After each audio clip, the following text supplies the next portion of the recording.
Okay, we're live on YouTube now, and we're also live on TikTok. And I want to see you guys joining. Let's go. Let's go. Let's go. Let's go. Let's go. Let's go. Let's go. Let's go. Let's go.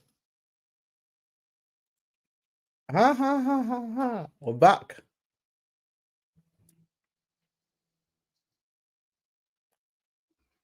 Just logic.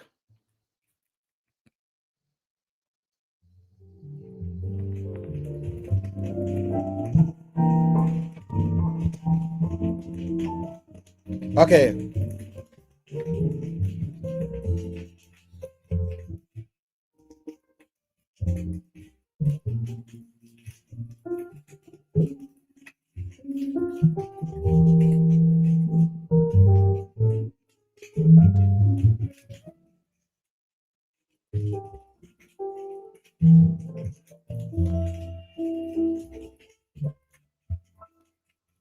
Good evening, ladies and gentlemen on the YouTube. Thank you for joining. Thank you for joining. Thank you for joining.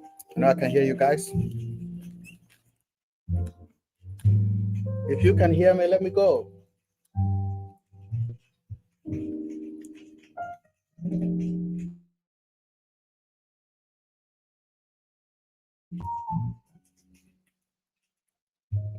Good evening, ladies and gentlemen. It's your boy again, and we are back.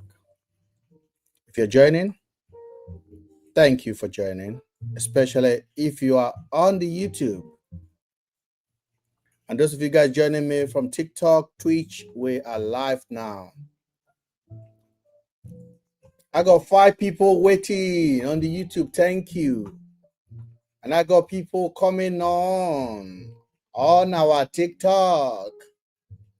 Today we are talking about great topic. Is it too late for Tiniubu? How Nnamdi Kanu courtroom breakdown affect his movement? Are Nigerians becoming too afraid to speak? Those are 3 topics that we'll be dealing with today. So if you are joining, thank you for joining. I'm coming too early today, 8:45 on the dot. And Mr. Ben is hosting. Waiting for Mr. Logic to join us. Yes. Okay, I just try to act like a radio man. I am not a radio man, guys. So I'm just doing my own thing. Today, a lot is happening in Nigeria today. And I talked about it briefly this afternoon. And I thought we're going to deal with it properly this evening when our people are back home. Mazi Nnamdi Kanu, the leader of IPOB, has been sentenced to life in prison. And they have given him 20 years. And he must serve 20 years before he can be released. That's what the judge said. There's a lot of drama in the court today. For those of you guys that observed that, I was busy, but I did show you to you guys to see what is going on in the courtroom. I was watching on the YouTube and I tried to stream it to you guys and people watch it as well. Later, I joined live to debrief about it. And I think it is more important now to come so we can look at the whole situation together. What does that say about the movement? Why are they jailing him? I mean, there's a lot of argument out there that many people deserve to be in jail instead of Nnamdi Kanu, especially when it comes to the people that are paying people in the northern part of Nigeria. These are the topics that we'll be discussing today. Is there any still movement like IPOB? What part does the governors from Southeast, the power breaker in Southeast, played? Today, I felt compelled to tell you guys the truth. Nnamdi Kanu was completely isolated. I saw a man that was lonely. All the breakdown in court today, he looked his back, he looked his front, he was left alone. And he couldn't handle it. He broke down completely. I can understand him, to be honest with you. A lot of you guys don't understand what this guy has been through. He's been in jail for the last 4 years. I was expecting that Tiniubu will let him go. I was thinking he's going to get a pass. At the same time, I was also thinking, who is going to give this guy a pass? I don't know. I was like, nobody's going to give this guy a pass. And today we've seen what happened. And I must tell you guys, it was expected. Nigeria is an unjust state. You must understand that. And what happened today in the court, for me, I don't know how to describe it. That's why I'll be calling for your help to tell me whether you think justice has been served, whether you think that what happened today, Nnamdi Kanu deserved it. Let me know your thoughts. A lot is happening in the northeast, northwest of Nigeria. Things are happening. A lot. Let me tell you, I got some videos that I'll be scared to show it to myself, so I cannot show it to you. And this video keep on coming. And I'm afraid if you haven't joined my Telegram, you need to be on it because we might post it there. But you cannot share some of the graphics that are coming through from the northern part of Nigeria. What you are watching is a breakdown of a whole state of security. Our soldiers are being mulled down completely. Citizens are afraid of their life. And also propaganda is on the rise. Today, I will also analyze the video that came from the General Mba. A lot of people are saying that video is AI generated. A lot of people are saying the video is AI generated. I don't believe it. But I want to look at the video in all totality. Also, the video that came from Ilorin, Kwara State, the church incident in the CAC. I've taken my time to look at the video. And for me, I will always come here and tell you the truth. If it's not right in my eye, I'm not afraid. I cannot swallow it. I will talk about it. That video raised a lot of concern. And that is why I'm asking the first question. Is it already too late for Tiniubu? I think politics is being played in this. We have to be honest with ourselves. The insecurity uprising, I think politics is being played as well. Is Tiniubu aware that politics is being played? Yes, he's aware. Can he do anything about it? Absolutely no. He knows the game. He did it for Jonathan. I think they're about to pay him back his coin now. That is what I'm watching. I am not paid to talk for him. I am not paid to talk to anybody. I'm only looking at what I'm looking at, and I'm using my initiative to analyze it. When I look at the video of the general, my brother, there's a question to be asked. I mean, the General Mba, there's a question to be asked. When you read the text messages that was exchanged between the general and some people in the head office, there are questions to be asked. The story is not adding up, in my own opinion.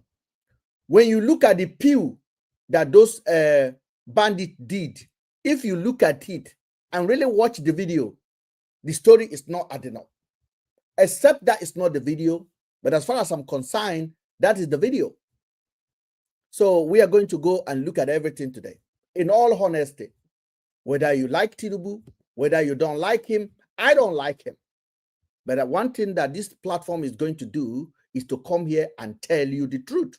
What I see, what my eye can observe, what is out there. Because if I'm going to condemn the president, I have to make sure I am doing it with what I can verify, what I can see. Is there insecurity in Nigeria? Absolutely, yes. Nigeria is breathing on top of their lung at the moment because insecurity is the order of the day now. They have mortgaged people's life every day.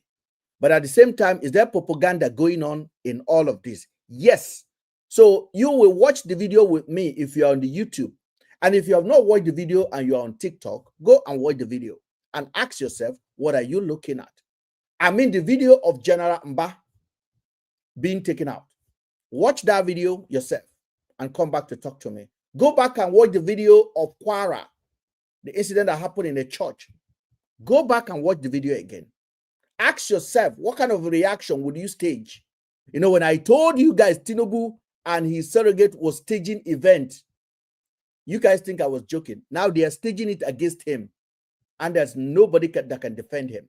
And as I told you guys, is it already too late for Tiniubu to come back? They are going to abandon him. And I am telling you now, people are going to abandon him. His own people are abandoning him. Forget about him buying all the governors in advance. They will work with him. They will betray him the way they betrayed Jonathan. It's as simple as that. Because the power that be want him out, and he knows about it. As far as I'm concerned, I would declare right now that Tiniubu is a lame dog president. Let the people around him steal as much as they can. They are helpless. They cannot come back. As far as I'm concerned, they don't have the vote in the first place, and Nigeria is not well. So you can't govern a country that is not well. The people will not vote for you. Are Christian being pie in Nigeria? I agreed. Are there politics being played? Yes, politics is being played with it. Is it okay to do that? Absolutely, because that is the order of the day. Jagaban did it when they removed Jonathan. Today, they are doing it for him. And he's helpless. It's going to go to a point now where nobody will be able to even talk for him on social media. People will not be able to defend him. The kind of misinformation that is going to be out there will be shocking to you. And I think that's one thing that would have helped him a little bit. If this man would have smart, he would have let Nnamdi Kanu go. But I know why he did not let Nnamdi Kanu go today. Because he is not the one that locking Nnamdi Kanu up. The Southeast governors want Nnamdi Kanu to be caged as long as possible. They want him caged because they are enjoying the security money and they believe the freedom of Mazi Nnamdi Kanu will detriment their money. So they want him caged. So Nnamdi Kanu is caged, not because Tiniubu want him caged, not because Nigerian in general want him caged. It's because there are power interests that want Mazi Nnamdi Kanu to be caged. And to be honest with you, Nnamdi Kanu also play into their hand because he was not playing a diplomatic game throughout the trial. I've watched the trial for the last 9 months. And I can tell you what I observed. In my own opinion, I saw a man that is completely broken. He's broken completely. He's broken beyond reasonable doubt. Mazi was broken. He don't know what to do. He was alone. He took over his own defense. And he don't know, you are not a lawyer. And you are dealing with federal government lawyer. As much as we agree that the country is corrupt, they are discriminatory, the Yoruba judges are there, they are there to defeat you, you have to be rational when you're representing yourself. And they play you to your game. And the shouting in the court, the fighting in the court, hitting his own lawyer, collecting microphone from them, pushing DSS officer. This, I can't blame him. I understand. The situation is hard. The man is completely frustrated, depressed, and lonely. I felt crying when I was watching that video today. Nobody was behind him. At one point, his lawyer denied him. Ejiofor and all of the lawyer. When the judge was about to announce the penalty, the sentences, the judge asked them to help the court to deliver the judgment to Nnamdi Kanu. They said they are not Nnamdi Kanu's lawyer. Then the judge confronted them. The judge told them that I saw you today talking to him. I saw you giving him advice. You are his consultant. They kept quiet. The judge also informed them that they're going to deliver the judgment in absence of Mazi Nnamdi Kanu, and they should go and convey the judgment to their client because they were acting as his consultant. They used to be his lawyer. Nnamdi Kanu dropped them. Nnamdi Kanu believed they are not representing him enough. Nnamdi Kanu took microphone, bring some this paper into the court, and begin to quote the law. And he was emotional about it. In my own opinion, very, very unstable. So I am praying for him, to be honest. I'm not happy that he's going to spend a long time in prison. And I hope that one day solution will come. Somebody will intervene and they will let him out. On this platform, we are not supporting anybody. We are for the truth. And I will always come here and tell you the truth. So if you're going to come here today as a Nnamdi Kanu supporter or IPOB and you don't want to hear the truth, we've had this fight already. We have had this fight already. 4 years ago, I was talking about this man. So you have to understand that I am not against him. I'm against rationality. Now, you might come to me and say, Ben, why are you talking about it? Why don't you talk about what is happening in the northern part of Nigeria? I've been talking about what is happening in the northern part of Nigeria. Unfortunately, today is Nnamdi Kanu's news, and we need to talk about it. Ladies and gentlemen, you're welcome to my live session. If you are joining, you got to join quick. Let's go and dive into the conversation. So I'm ready to welcome you guys on board right now. So I'm waiting for Logic Man. We had a conversation this afternoon and unbelievable. We are going to deal with this topic today and let us see where we are going from here. What is the way forward for our youth in the country? As far as I'm concerned, the direction of this nation is unknown. Now, I was listening to a conversation today from a blogger in America, opinion maker, a conservative opinion maker, a Republican opinion maker, MAGA opinion maker, Donald Trump opinion maker. And they were certain that definitely Donald Trump is going to be coming to Nigeria in a very heavy way. And to be honest with you, I also understand that Tiniubu requested to see Donald Trump. They said they declined him. Tiniubu people requested to see the national security advisor to the president of the United States. They also denied him. Tiniubu also requested to see J.D. Vance, the vice president of the U.S. They also denied him. So I can tell you his fate is sealed. But I'm telling you, he's not getting re-election. It's not because of anything. It's because he has been a very clueless president, in my own opinion. I think he mismanaged the opportunity he had, even though I know the election that brought this man into power was not won by him. Even him, no. The biggest supporter of Jagaban, no, Jagaban did not win 2023 election. Unfortunately, it is clear now that the people that allow him to keep that power want to take the power away from him. And they're going to make it in a way where Nigerian people will not support him in 2027. And that is what you are watching right now. Welcome to my live show where we're going to dig deeper into the conversation. Now, the video I want to talk about, first of all, I have talked about Nnamdi Kanu a little bit. And I've encouraged you guys to go and watch the video of the General Mba. That video where those guys took him out. What do you guys think about that video? Now, if you haven't watched the video, don't come and talk. First of all, drop down and go watch the video. Then, when you're watching the video, write your question down between yourself or your observation down. Write your observation down. Okay, when you're watching that video of Mba, I'm talking particularly the video of Mba. So when you watch that video, write what you are observing down, and then go back and watch the video in Kwara, where they attacked the church 2 days ago. Also watch that video and write your observation down. We're going to dive into it and discuss everything in totality. Am I asking question? Yes. Do I have a right to ask question? Yes. Does the question I'm asking, is it true or false? I don't know. But if you don't ask, you don't have an answer.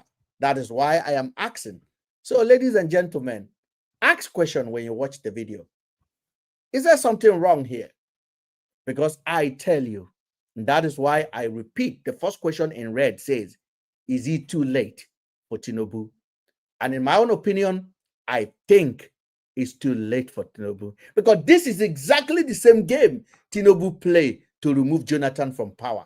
They use terrorism, they use bandit, they use spying people, they use everything. They use everything to remove the guy. And today, the game is being played against him, and nobody is out to help him. We can see the video, because for me, as an analyst, I can see when something is not right, in my own opinion. Maybe I'm missing something. I would like you guys to join me and tell me whether I am missing something. But before you can come up, you need to watch the video of the lorry, then the video of General Mba. Then we can talk about it. Then we can also divert into Nnamdi Kanu's court appearance today. What do you guys think about the outcome? What do you think? This is very important. Let me bring somebody in. I am waiting for Logic Man. Logic Man, please come. Let me share it with him, because he just called me now. I don't know what he's doing. Logic Man, we really need you, because I like the way you analyze. Good evening. Mr. Ben, good evening, sir. Good evening. How are you? Let me allow the people on the YouTube to hear. So let me remove my headphone. How are you? It's son your brother Shafa. Shafa on the line. Shafa, how are you? Mr. Ben.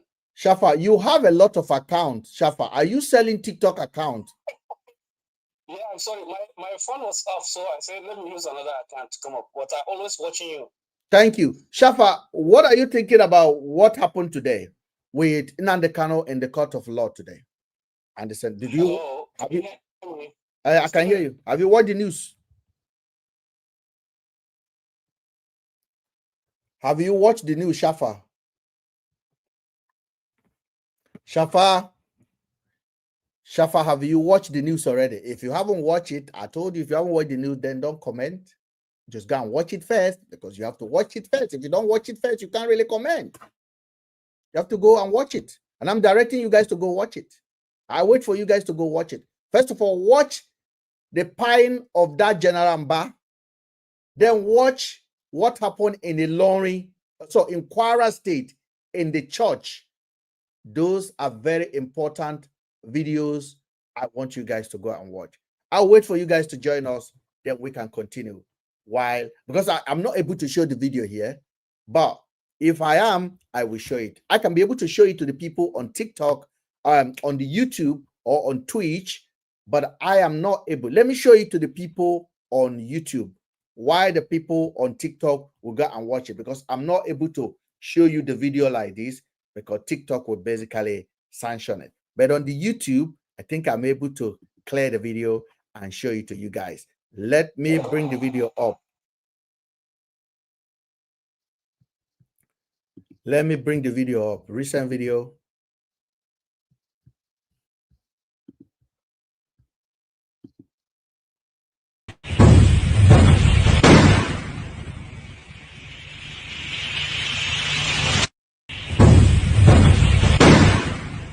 Now, for those of you guys on the YouTube, the video is what I'm displaying right now. So if you look at that video yourself, you see the man stood like that, sit like that, and then the man was descending down on his own before the pew happened. And when the pew happened, he just lie like that on the ground. When the pew happened, you see dust behind him. So there's a dust behind him. But the general is having a hat on his head. Okay? The general have a face cap on. One would expect the face cap to go off, right? I will also expect to see melon water on this side. If indeed the GUN went through here, I don't know. Please, I'm just going through rabbit hole right now. Somebody needs to help me. So the GUN was so close to him. You hear the sound, then you hear the dust. You see the dust, but his hat was still on his head. And then there was no melon water coming out of this side. Because with that close range, one will expect a maximum impact. And the way he went down, it looked choreographic for me. Looked like acting. And that is why a lot of people are saying it is AI. I don't know. I'm just asking question. Because everybody seems to just accept what they are showing. You know me that I don't always accept that. I'm always going to ask questions. Especially when it's too good to be true, I'll ask questions. So the question I'm asking, go watch the video. Are they playing game with us? Now, I've shown you the video and I have tell you to go watch it. So I will wait for you guys to come back again. Then we'll now descend into the video of the church in Kwara State. Don't come here and say, Mr. Ben, are you trying to defend the government? No, I am not defending Tiniubu. This is a platform that analyze fake videos, stage manage footage. We have done that and we have successfully exposed a lot of people on this platform. So if I see this video and my instinct is telling me something is not right, I cannot keep quiet. I cannot say, oh, let me just keep quiet because everybody is saying Ilori, Ilori, Kwara, Kwara, Kwara, Kwara. Then I am not going to be able to say that. That is not me. The reason why a lot of you people respect this platform is that we think outside the box. Because in my own opinion, that video is funny for me, especially the video of Ilori as well. The video of Ilori, when we go into that, you will agree with me. I am 100% right to analyze it that way. We're going to look at the reaction of the congregant, the congregation. We're looking at the reaction of the pastor, and we're looking at the footage of the attackers as well. The video is there. We're going to look at it because in this DNA of misinformation, if we're going to buy nonsense like that, at least you can intentionally buy it and say, I agree, I'm buying it. Somebody is joining me with I'm going to bring you on John Boo because I need somebody. Anyhow, whether you support it or not, I don't want to select. I want somebody to watch the video. If you haven't watched the video, just drop yourself. Go watch the video. We'll wait for you. We have 50 of us before. I encourage people to go watch it. And people are going to find the video. Go find it on your own. Find the video on YouTube. Find the video on Instagram. Find the video on Facebook. But make sure you watch the video. Once you watch the video, you can come back here and help me analyze it. John Boo.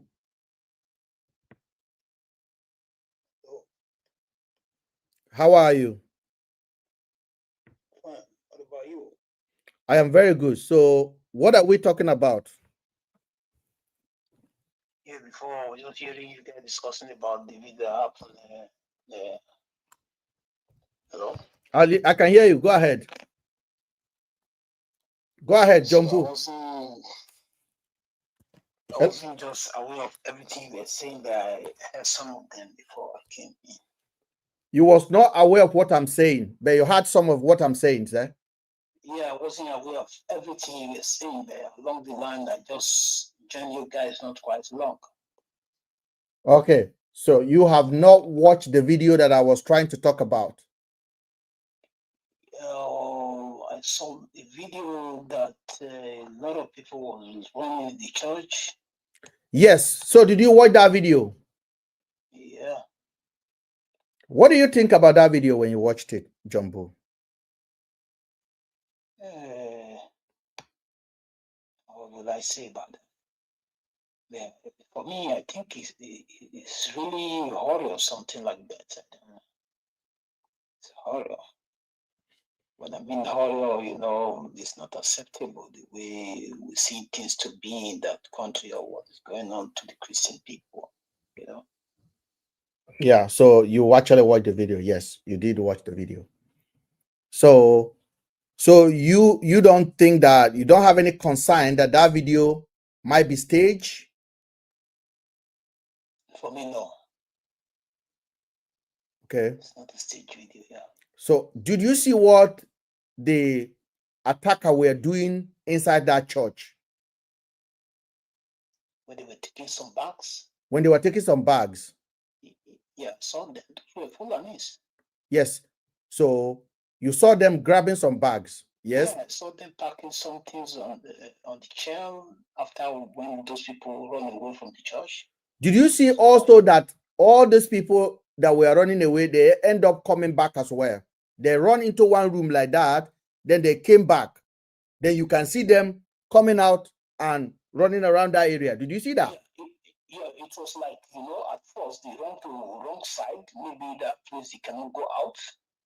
So they now quickly, when they see everywhere was like calm, so they now come out again. Maybe they want to take the real chance to get out from the environment. So when they come outside, yeah, when they came outside, let me bring the video to the people on the YouTube so that the people can watch the video, because I want to basically disapprove what my eye can see here. If after tonight we all agree that that video is authentic, I will not talk about it again. But I need to look at it. I need to, if I am going to support something, I need to make sure what I'm supporting is rational. Okay. And this is why I am different. I'm not a conspiracy carrier, but at the same time, I don't believe in conspiracy. I don't like Jagaban. Nobody paid me to say this was stage or this was not stage. But when I look at a video and it's not making any sense, I would be completely a liar to myself if I don't come out here and tell you guys, this video, as wonderful as you guys may believe it, I don't believe it. So I am going to show the video and I'm going to go foot by foot to those people on the YouTube to help me analyze it as well.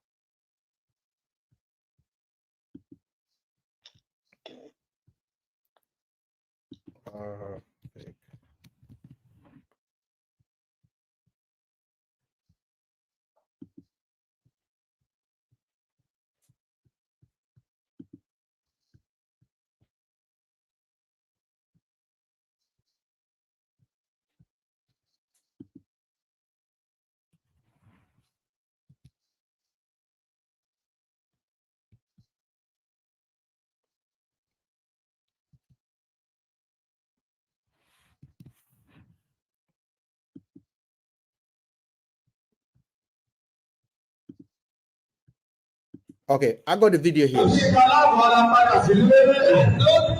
many do you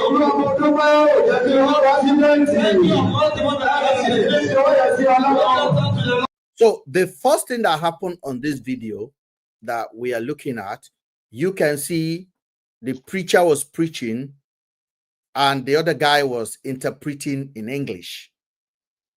Okay, on that video in the church in Ilorin. For those of you guys on Twitch, I'm sure you can see the video as well. Thank you for joining.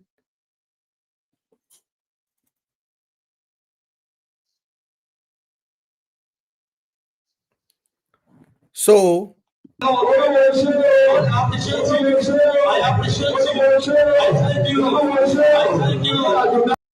Oluwa Esheo. So the guy is the preacher in yellow cloth was preaching. So the other guy in green was interpreting. Now, if you are on the YouTube, now you hear the sound of pew pew. And then the reaction started. Now I want you to keep your eye on the guy on the green. Keep your eye on the guy on yellow. And keep your eye on the member. So let's assume the sound was outside the church. Let's assume that. So the pastor who was preaching, the lead preacher, watched. Then he came back. Then the guy in green also, they stopped. They were looking. The members, their reaction was not spontaneous. Now, if I am in a church and I hear pew, my reaction would be different. Now, if you see the guy in green, he attempted to come back.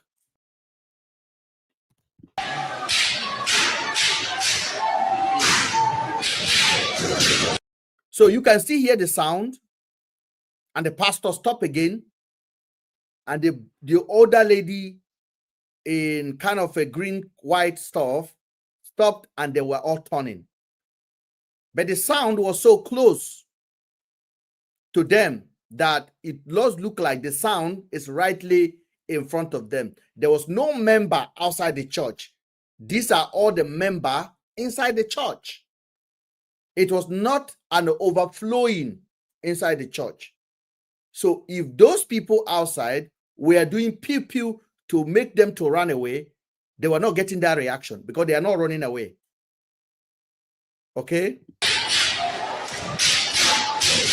There's a young lady that tried to return back. See, you see this young lady here? The one at the back of the pastor. She tried to return back. The pastor turned back again. The young lady tried to return. Oh my God, it's logic. Jambu.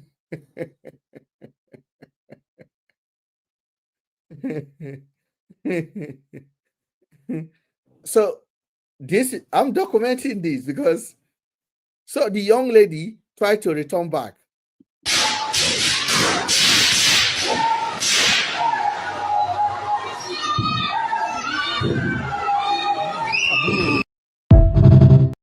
So this video is inconclusive for me.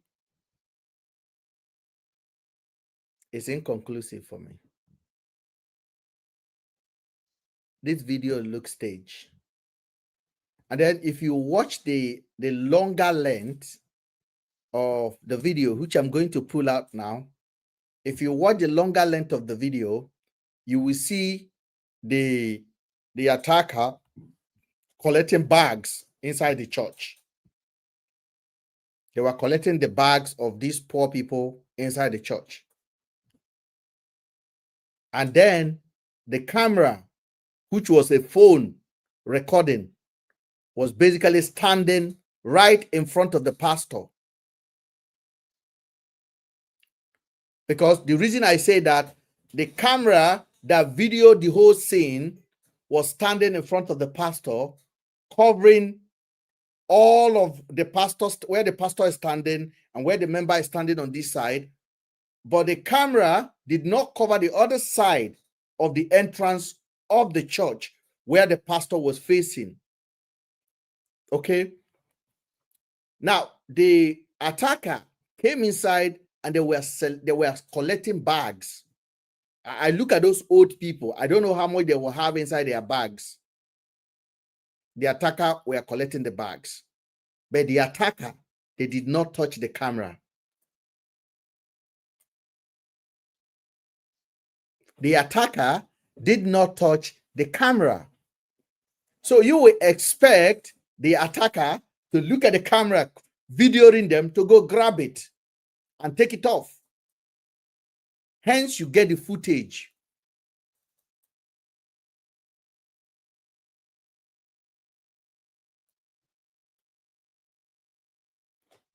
This is the reason why I'm asking questions. It's just a question. Was he staged? And then they talked about the pie people outside the church. We did not see that footage. Why do you think the attackers did not remove the camera that was standing on a tripod that was facing where they were attacking the members? Why did they not remove the cameras? See, these are difficult things. Things are happening. Things are happening. We have to really ask questions before we join into conclusion.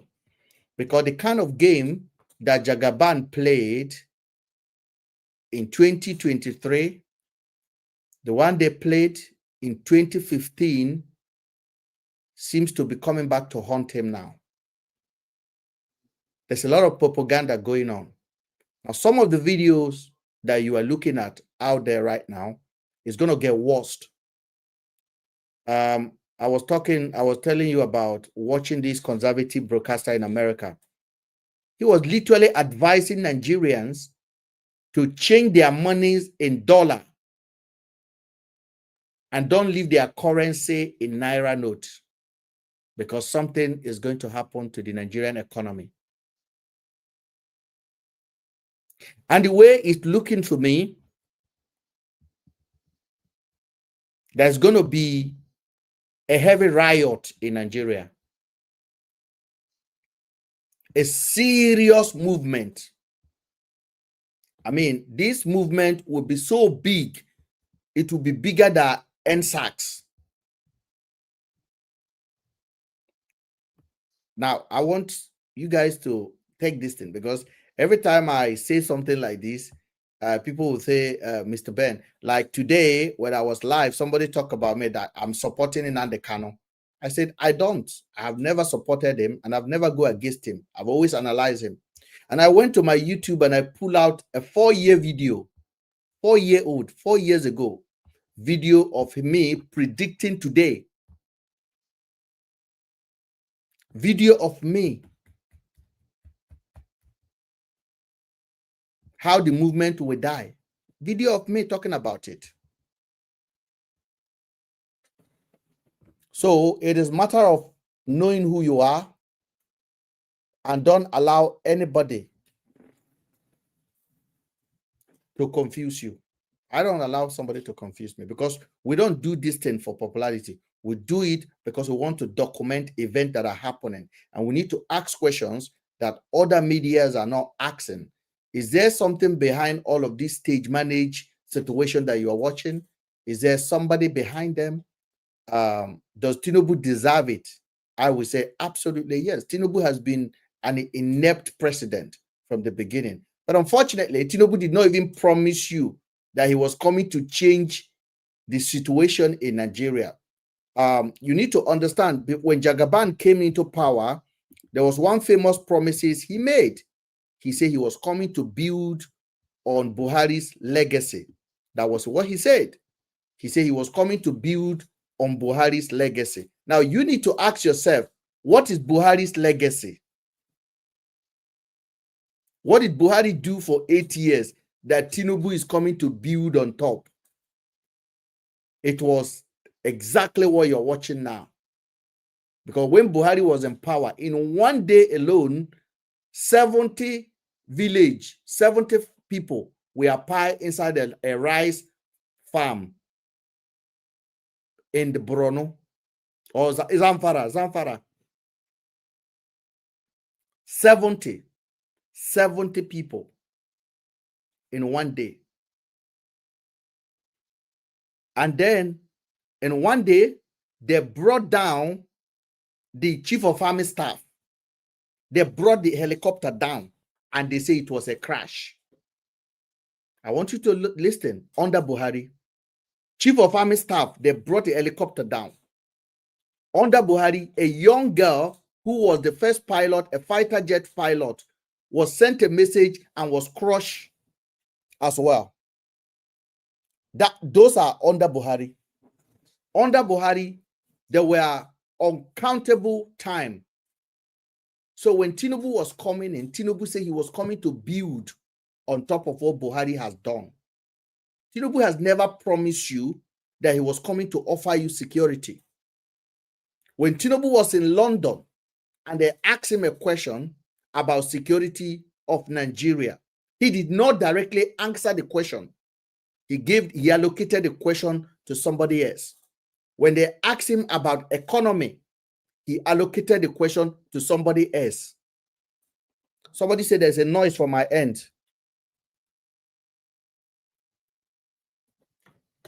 Let me just adjust. I don't want noise. Is it better now? Is it better or not? Please let me know. If it's not, I'm going to just talk raw and I'll leave microphone alone. I thought it would be better to speak on mic. So I'm going to basically talk raw. It's not better. So I'm turning it on. So is it better now? Is it better now on the YouTube? Is the voice coming better? Because I'm using the same microphone for YouTube and the same microphone for TikTok. So sometimes it can be very, very contradictory. So thank you. It's better. When Tiniubu came to London, to Chatham House, for that big interview, they asked him a question. What are you going to do about insecurity? Tiniubu allocated the question to somebody else. When Tiniubu was asked about economy, he allocated it to somebody else. He was calling Ben Aide. He was calling El-Rufai. He was calling Dele Akela, and he was calling the current natural mineral resources. So he was calling all those people to answer questions for him. Now, just imagine you want to govern a country, and you call a world press conference, and they ask you about number one priority of a government: security of life and property. They ask you that question, and you give the question to somebody else to answer. That is to tell you what happened here. But Nigerians did not see that. I never supported him. I had a chance to support Jagaban. I said, no, I am not. So if you know that this man was not prepared for the presidency, you know that Tiniubu thought it was Lagos, because in Lagos, he put his people in different positions and he collect tax. But to govern Nigeria, you will need more than that, because there's so much interest. So this is where we are.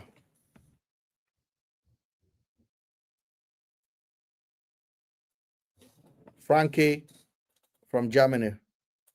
Somebody on the YouTube say, all the Ben I know are not consistent. They sound smart today. You know well. Bolade, you know well. If you are watching me, you see the problem you people have on social media is this.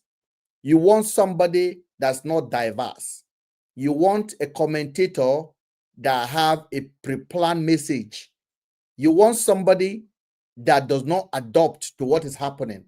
You want somebody that says this is white, and if this color now become dirty and it's no longer white, you want somebody to keep saying it is white. But I can tell you the color has changed. You want me to remain the first white I saw. And in my own opinion, I will tell you no. This is no longer white. The color is changing. The color has changed. Because even as white as it is, it can be dirty. It can be in a position of smoke, and smoke will change the color. Now, if you are asking me today, is this white? Yes. In next 7 days, if you change the color, I should be able to tell you it's no longer white. But the people that followed you when you say it is white, they want you to remain saying it is white, because all they know before it was white, so it will remain white. So they give excuses to the death that have turned it into black. Now, what I do on my platform is that I refuse to give excuses. I will tell you the color of this today, that is no longer white. Now, you can ask me, why do I think it's no longer white? I can explain to you. I can tell you probably somebody left it in a kitchen for a very long time. Somebody left it in a fire. Somebody left it in a heat, so it changed the color. Then for us to go back to that white, we need to find out, why did he change the color? Why did they left it there? Who left it there? It is called responsibility.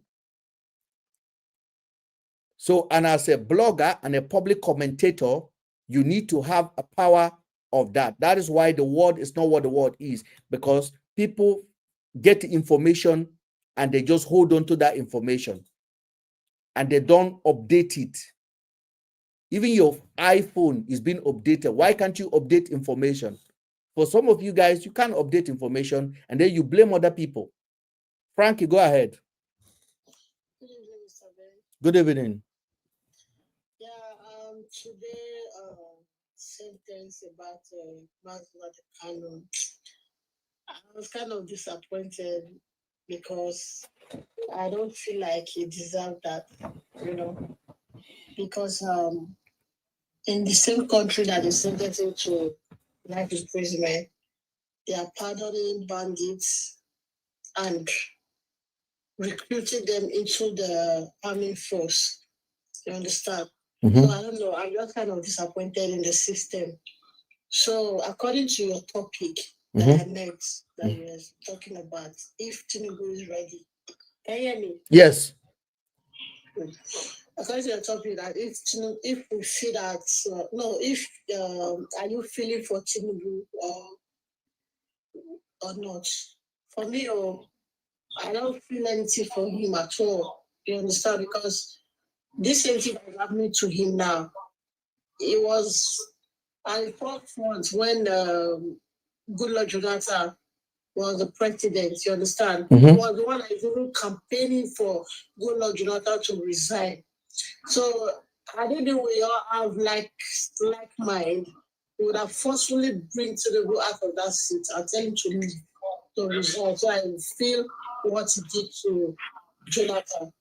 But in other hand, if you consider it, I think, or rather, I've started to think that anytime we have a southern presidency, you understand, or if we are holding power in the south side or west, people they always want to ruin it. So I don't know if my opinion is clueless or I'm just speaking out of. It's not your opinion is not clueless. Everything you are saying is the politics that is happening in the country. Yeah, so I feel they are trying because you know, on a normal note, after the threat of Trump in the same country, the bandits are supposed to reduce their attack. I don't know if you understand. They increase. Yeah, now they increase it and they're even boldly showcasing it online. Like it's becoming too rampant. Like any platform you see bandits like streaming on TikTok, showing weapon and everything in this same country that we are. You understand? So I think they are doing this for Tiniubu to leave power and let him resign though. I don't know. Let him resign. Is that not what Tiniubu did to Jonathan? Is that not what Tiniubu did to Jonathan? Yeah, it was the mastermind of everything for Jonathan to resign. And Tiniubu stole the mandate, you understand? He's not supposed to be our president. He should resign. Because he's very clueless. He don't even know what he's doing. Tiniubu don't know what he's doing. He's just push and start. So you also talk about Nnamdi Kanu's trial, and you say you feel sad that the sentence is him. Yeah. Do you think like there's something you say now? You said there was a lot of pine as well from the northern part of Nigeria, from the terrorist group, from the Boko Haram, from bandit, and these bandits are having meeting with the government of those areas, and they are protected. Yes, exactly, and they are recruiting them into the army force. Yeah, but you know already that Nigeria is a very unjust place. You know already Nigeria is a very corrupt place. Nigeria's judiciary system is not good at all. It's nothing to write home about. Do you think Nnamdi Kanu and his lawyers represented themselves very well? Instead of bringing a concrete argument, do you think they represented themselves? See, I'm very realistic, okay? I don't sugarcoat. I just say that it is. For me, I won't lie to you. The lawyer did not represent Mazi Nnamdi Kanu well. And you won't blame Mazi Nnamdi Kanu for representing himself to the judge. Because if you know, when someone have IQ, you understand, and you are not working with people with low IQ, you become so tensed. I don't know. Sometimes it happens to you when you bring someone on live, the person is talking below what you have. You understand? So I feel that's what is happening to Mazi Nnamdi Kanu because I feel people around him, they are so, they do not bring good argument for the judge. And lastly, you see, it's been long they are trying to sentence Mazi Nnamdi Kanu. It's been long. but they could not find any tangible reason to sentence him. Because on a normal note, 10 years is too much for you to sentence someone. Am I lying? You are 100% right. Yeah. 10 years is too much. So I feel this sentence they did, because we are trying to hold them accountable. Now they want to use this as a distraction for us to stop thinking about the government. You know, Nigeria is really distracted. I don't know if I'm right. Or rather, they're trying to provoke the POB members to react. So that they will lie on them and say, okay, you see, they are the terrorists in the country. I don't know if you are getting my point. I don't know. I'm just trying to think. I in my own opinion, I think there was a whole lot of argument they could have made. I think Nnamdi Kanu was not coordinated in the court. Nnamdi Kanu was more. I think there's a lot that went through his head today. When I was watching that video today, because I watched the live, I spent about 2 hours to watch the live, and then they caught the break, then they for the sentences. I watched when they chased him out. I watched when he represented himself, and he was asking to be given a bail, to be allowed to go home. I feel like he was just doing too much, in my own opinion. Don't forget. I second your opinion, okay? Yes. I second it. But I want to tell you that he's doing too much because of the tight condition. You know, when you are mentally trapped, you become too reactive. So I think that's what is wrong with him. Do you think he also felt lonely today? Yeah, he felt lonely. It's really painful because the lawyer are so annoying. I've seen the lawyers. Do you know the lawyer? The lawyer did not even like a lawyer. They dressed native clothes today. I tried to investigate his lawyers, his former lawyers, and the previous lawyer, and all of that. I see a pattern there. They are kind of dull. I don't know. Maybe I'm just speaking out of shit. They are not just dull. They are dumb. They are dumb as well. So let's be honest with ourselves. They can't even speak properly. So if you are a man on the country, more than him. So I think that mental trapping is really affecting him. I won't lie to you. So I understand his point. I understand where it's coming from. So he did not represent himself very well, and the lawyer they did shit. They did nothing. But I was expecting good lawyers to stand for him, but I was disappointed. You know? It's really sad. Let me bring up Victor. Victor, you are there. Victor, are you listening?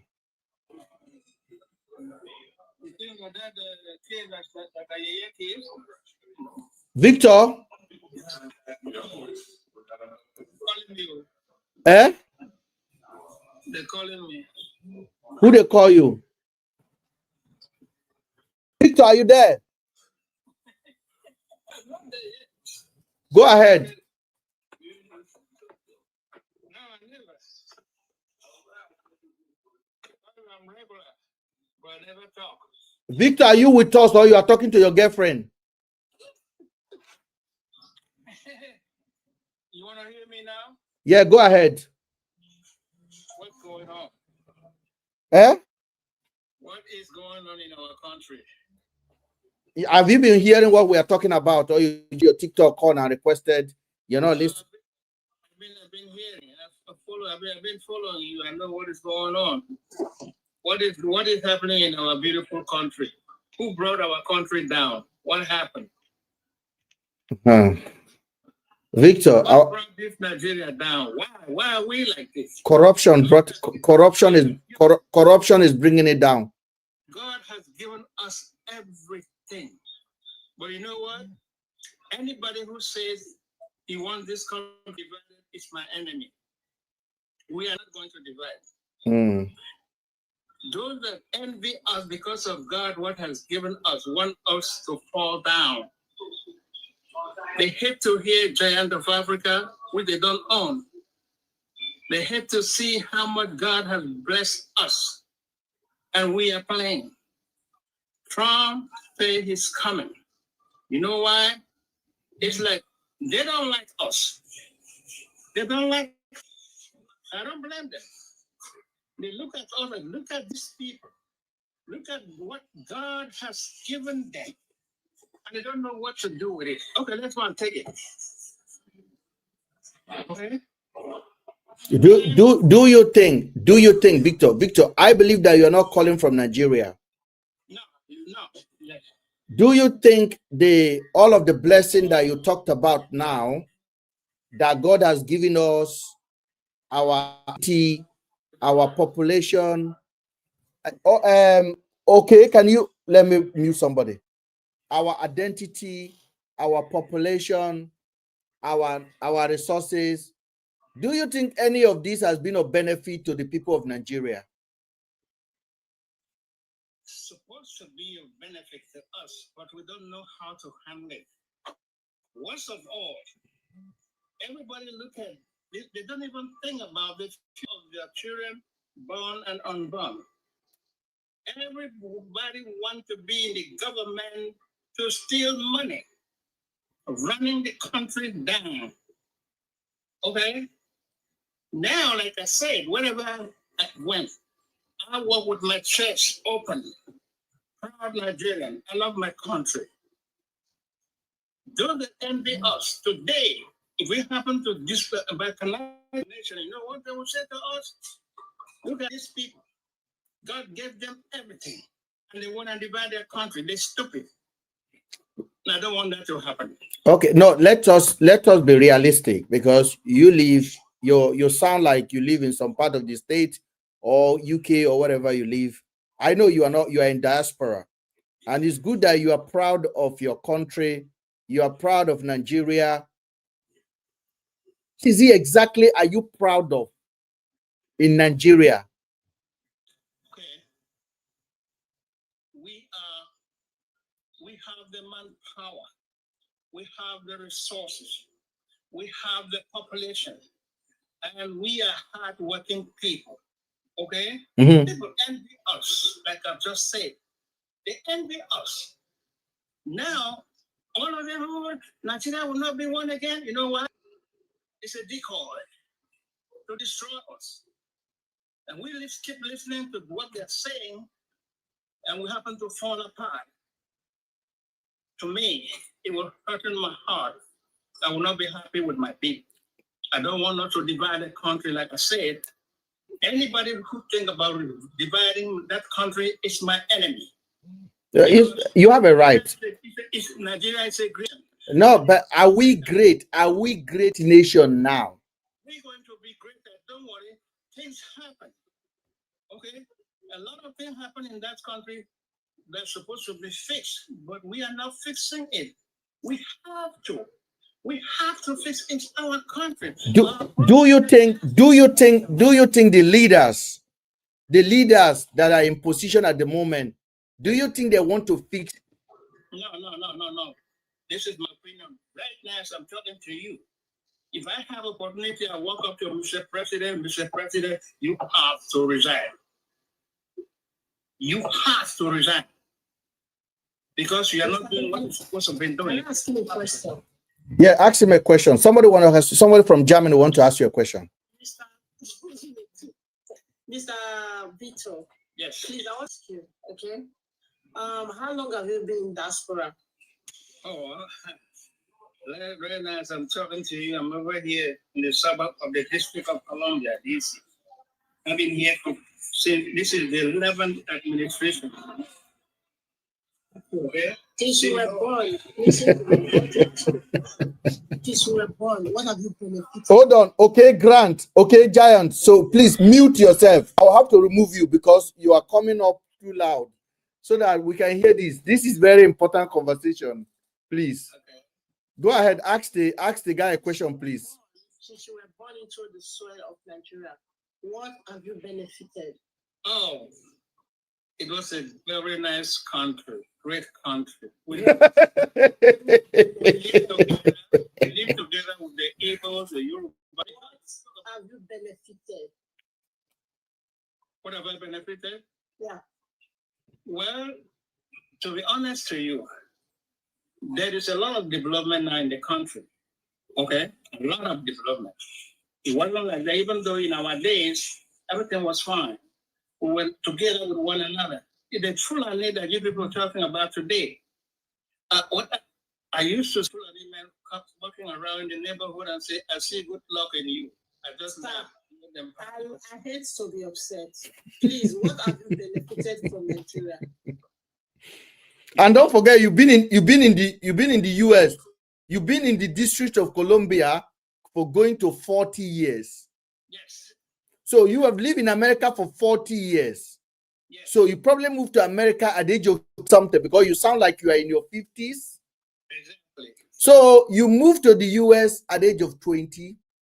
And then this is 40 years. How many times have you visited Nigeria in the last 40 years? 3 times. You've only come to Nigeria 3 times in the last 40 years. Yes. 3 times. And then you love Nigeria so much. So the question is, why did you leave Colombia and come to I love my country. I've been there 3 times. Why won't you stay?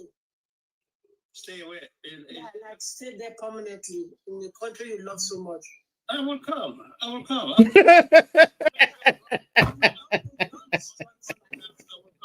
destroy my question. I want to ask you, what have you benefited from Nigeria? I'm still on that topic. Good schools. Eh? You say we have good schools. Eh? Okay. Mm-hmm. Everything fine. Good school, food. Look, you talk about food. For me to see that Nigeria importing food from different parts of the world, things that we use in our country, fruits coming from the north, the train, the trailers bringing food and everything from the That was 20. Oh, hold on, Frankie. Oga, when this were happening was 40 years ago. Nigeria is 65 years old. At the time you moved to America, Nigeria was just 25 years old, independent. Okay. So I visited Nigeria 3 times. Mm-hmm. The people of Nigeria are crying. Insecurity is order of the day. And you are here telling us how beautiful Nigeria is, that you are enemy to anybody that says Nigeria is not working. No. I don't say there's no insecurity in the country. That is my surprise number. Why all this thing? This is my question. Why are we like this? Why Nigeria is like this today? Why? Those are the questions I always ask. What is going on? And nobody's saying nothing. Do you know the reason why Nigeria is like that today? No. Honesty.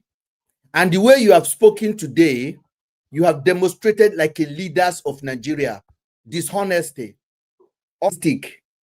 How can you live in America for 40 solid years? Then with everything and in 40 years, you've only visited Nigeria 3 times. And I know in that 3 times, you did not spend up to 2 months in Nigeria. You know what I'm talking about. So you visited Nigeria 3 times in 40 years. But you are here telling Nigerians how beautiful Nigeria is because of food and agriculture that you knew about 40 years ago.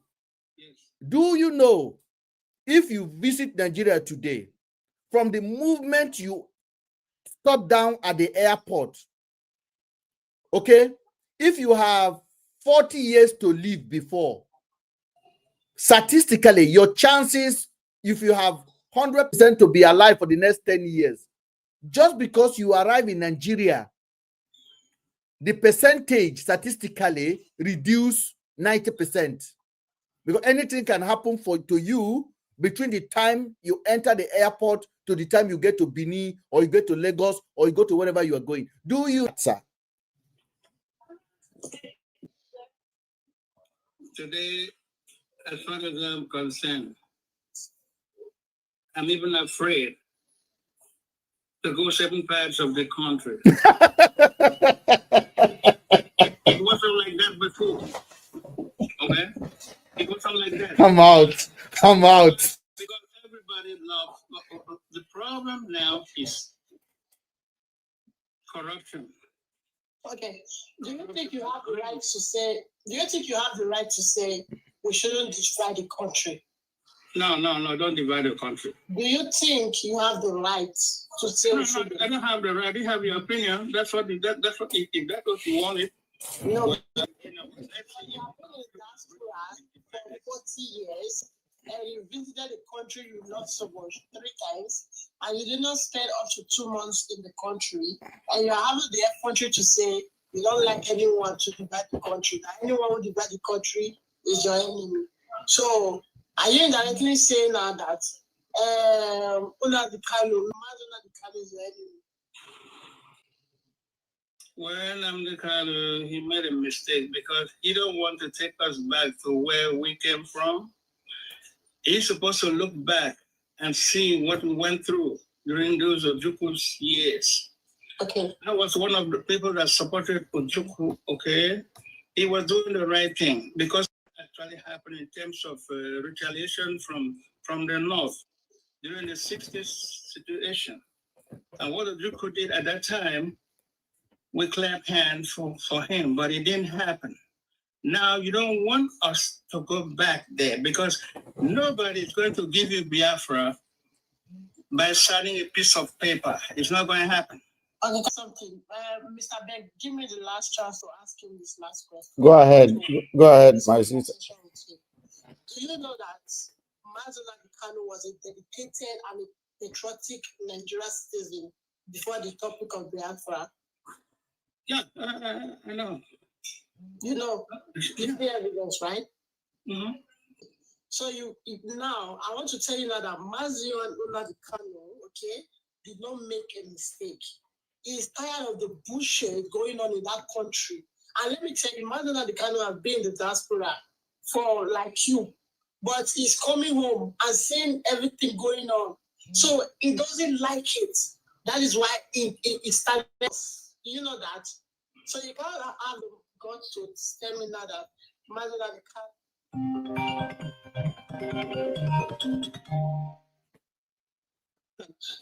and before you advance, I'm not Igbo, but I'm a Nigerian. You understand? So I'm just trying the country feel like it is.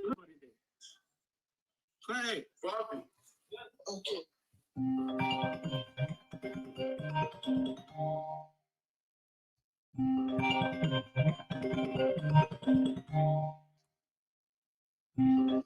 Okay, let me bring What I'm seeing now that the government that we have and that we still have, they don't have IQ to rule the country. So the best choice is to divide the country. Probably the country is too big for them to understand. So starting from your tune, I guess you are from the northern part of Nigeria. Well, he's running the country to the ground now. Somebody else that will come in will not be like him. That doesn't mean that we have to stop because of him. We have to divide the country. We have to be one nation. All we have to do is to stop hating one another. Because I could see now there is a lot of fighting. We don't supposed to be like this. We are great people. God has like blessed us and given us anything. Anything we ever wanted. Okay, we have to be one and bring our country back to greatness. Okay, Mr. Ben. Yes. Mr. Ben. Yes. Now you see why Marginal Dukan is overreacting because of the people around him. Have you understand my? Mm-hmm. You get? I don't know if you understand. I got your point. Yeah. Mm-hmm. Okay. You understand that? Just imagine this person is a lawyer. How will he feel? I think with all due respect, I think the reality is this. I understand what my brother is saying because what you have a friend. I saw a video of a Lebanese man yesterday promoting people to visit Nigeria. A Lebanese man, he has a cloth on visitnigeria.com, and he's the one that they give the contract to be encouraging people to visit Nigeria. Now, if that Lebanese people come to Nigeria, they travel with police across the country. How many Nigerians can afford police? So the country is currently not secured.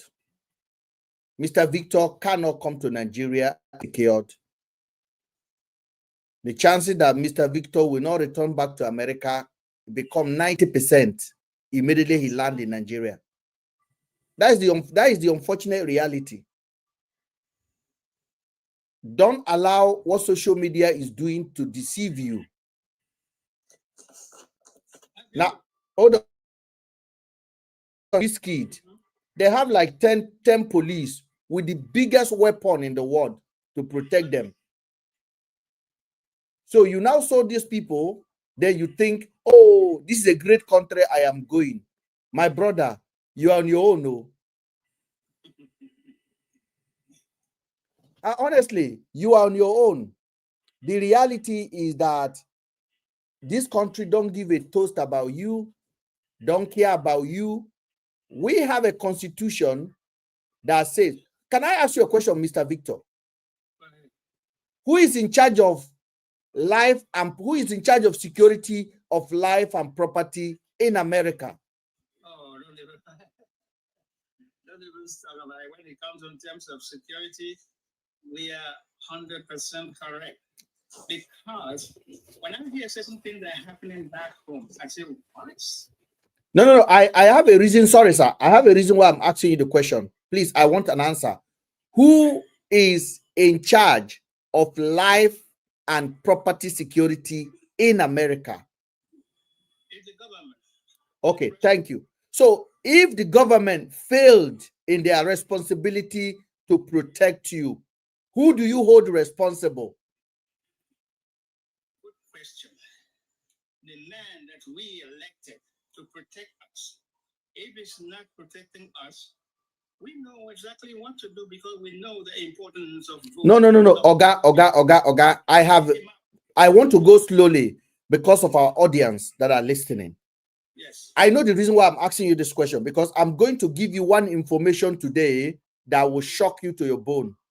Okay. But before we get there, I ask you again, if, for example, we've agreed that the security of life and property is the government of the state, the police department, they are to protect you. If they failed in their common duty to protect you, who do you sue? The government. And they take responsibility. Yes, because they're sending the police out there really quick, and the government backs the police. Okay. Why? Sorry. Oga, I am going somewhere. Please, I want one answer. Then I will ask another question. I just want a sound beat answer from you, reality answer. Now, the reason why the police are held responsible in America and the government is held responsible is because it's in the Constitution of America, isn't it? Yes. It's in the First Amendment of America that the state protect the citizen, isn't it? Correct. For example, if you go into Columbia National Hospital and then the doctor in that hospital made a mistake to give you an injection that end up paralyzing your leg, who do you sue? Oh, you're in trouble. You sue the hospital. You sue the hospital. You see, they're in trouble. Thank you. You see the way I'm downloading it now. Do you know, sir, that in Nigerian constitution, the government is not responsible for your life?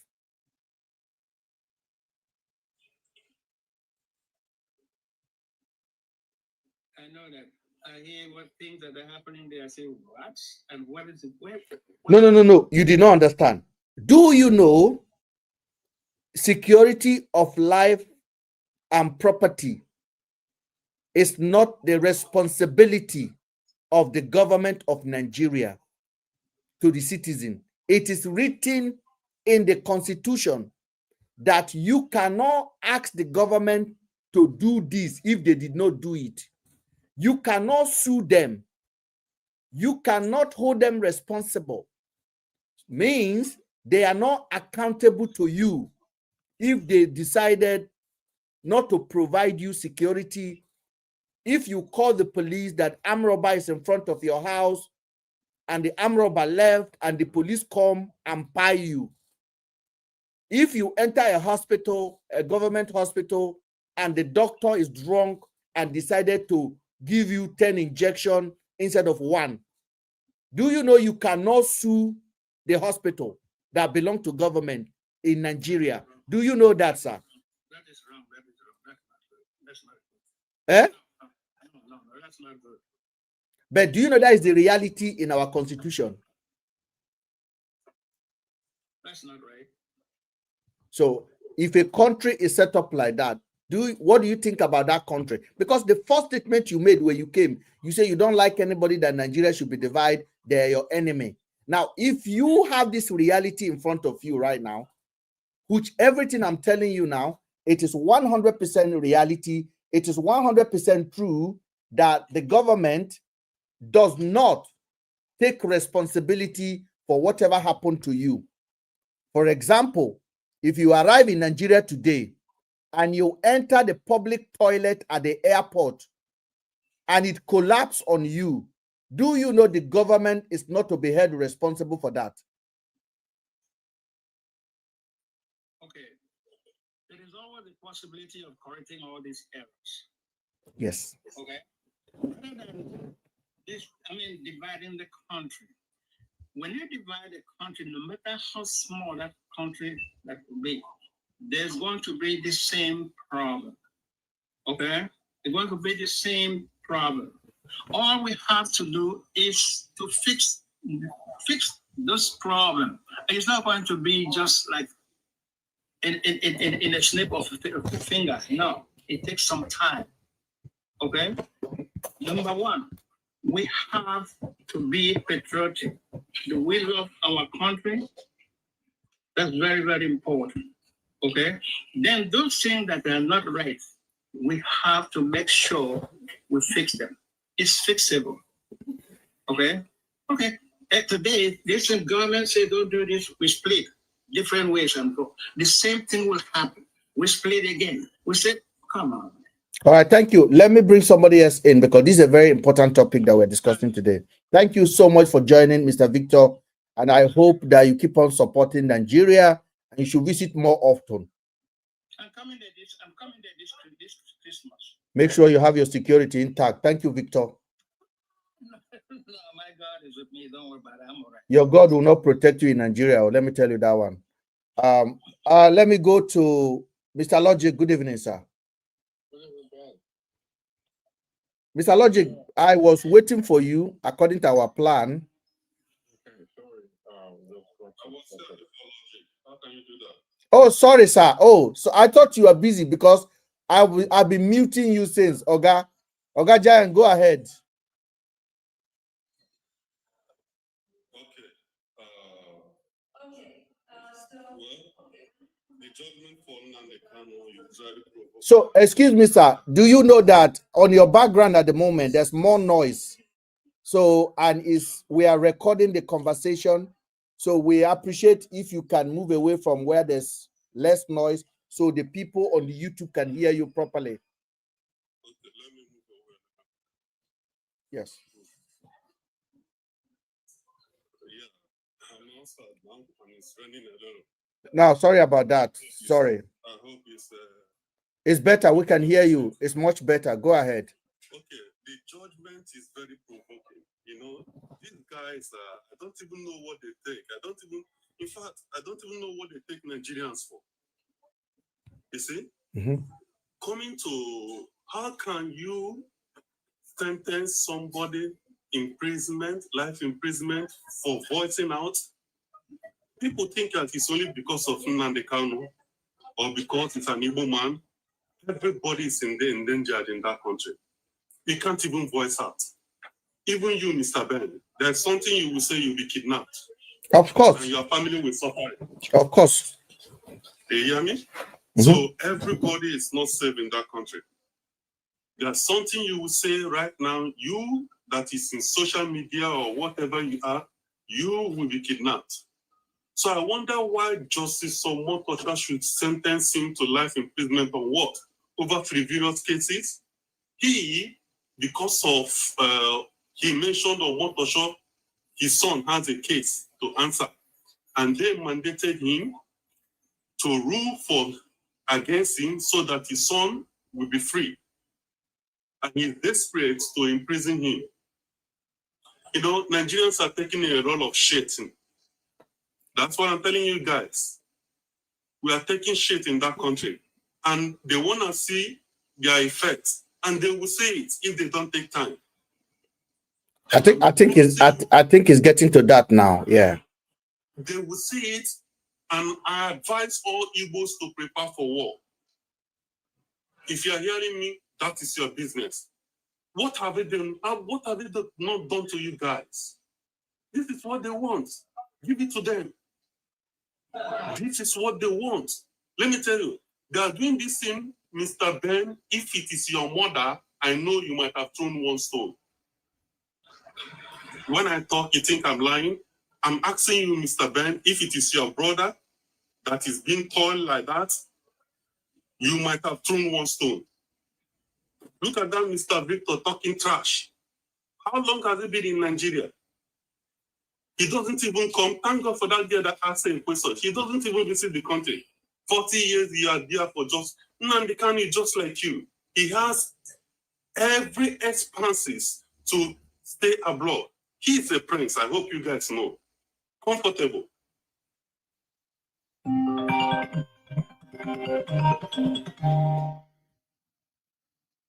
So he's the only one that could not be bribed. The only one that could not be bribed. I hope you guys know. They tried all means. They couldn't get him. Okay, can I just stop you and ask you a few questions, please? Because yeah, go ahead. On this platform, what we do is that we document events and we try as much as possible to be fair to everybody, but be logical in our assessment of the situation or analyzing. Do you think Nnamdi Kanu committed any offense that deserve this kind of punishment today? Which offense did he commit in the first place? They're supposed to give him an award first. Let me tell you, they're supposed to give him an award for being audible, for saving humanity. Okay, sir. I want to stop you there. Let me tell you what Nnamdi Kanu, what they accuse him of in the court of law, which the judge repeated today. Now, they accuse Nnamdi Kanu of advocating for separation, one.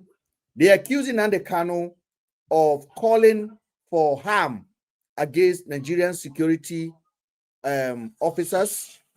They also accusing Nnamdi Kanu of declaring on Radio Biafra that when Ise Ikonto died, that he wanted 12 heads to be buried with him. And they also accuse him of paying of his boys and out of his command, paying 2 military officers on a broad daylight. There's so many accusations. But one thing I can verify, I don't know whether it was instruction of Nnamdi Kanu, because it was not instruction of Nnamdi Kanu that make Boko Haram to be paying people in the northern part of Nigeria. Nnamdi Kanu was not responsible for that. But I do, however, watch broadcast of Nnamdi Kanu that is very concerning. For example, if I sit here right now and I am calling for arms against Nigerian police, I am committing a treasonable offense. I am committing a terrorist offense. If I stand in Nigeria and I'm calling the Southeast London young boys to carry arms and target UK police, I am also committing the same offense. Regardless of whether I'm saying that on social media or I'm saying that on a Larry, on an open space, it is the same punishment. Now, we must understand that as much as we want to justify that Nnamdi has a right to do protest, we need to learn a lesson. Where did he make a mistake? What was the diplomatic language he should have used that he did not use? We already understand and agree that Nigeria is an unjust state. We already agree that Nigeria is not a law-abiding country. We already agreed that we'll have a... Sorry, sir. Oh, sorry, let me finish because I'm recording myself. We already agreed that Nigeria is not just. So, do you think Nnamdi Kanu play into their game? Let me tell you, this is where they get you guys. They will tell you that there's something like diplomatic words. Do they actually use it? It is only when they come to diplomacy that are using these words. In the first place, is Tiniubu supposed to be here? This guy mess up you guys. Look at what's that called? INEC chairman. Look at what even it was very shady. The election was very stupid, very shady.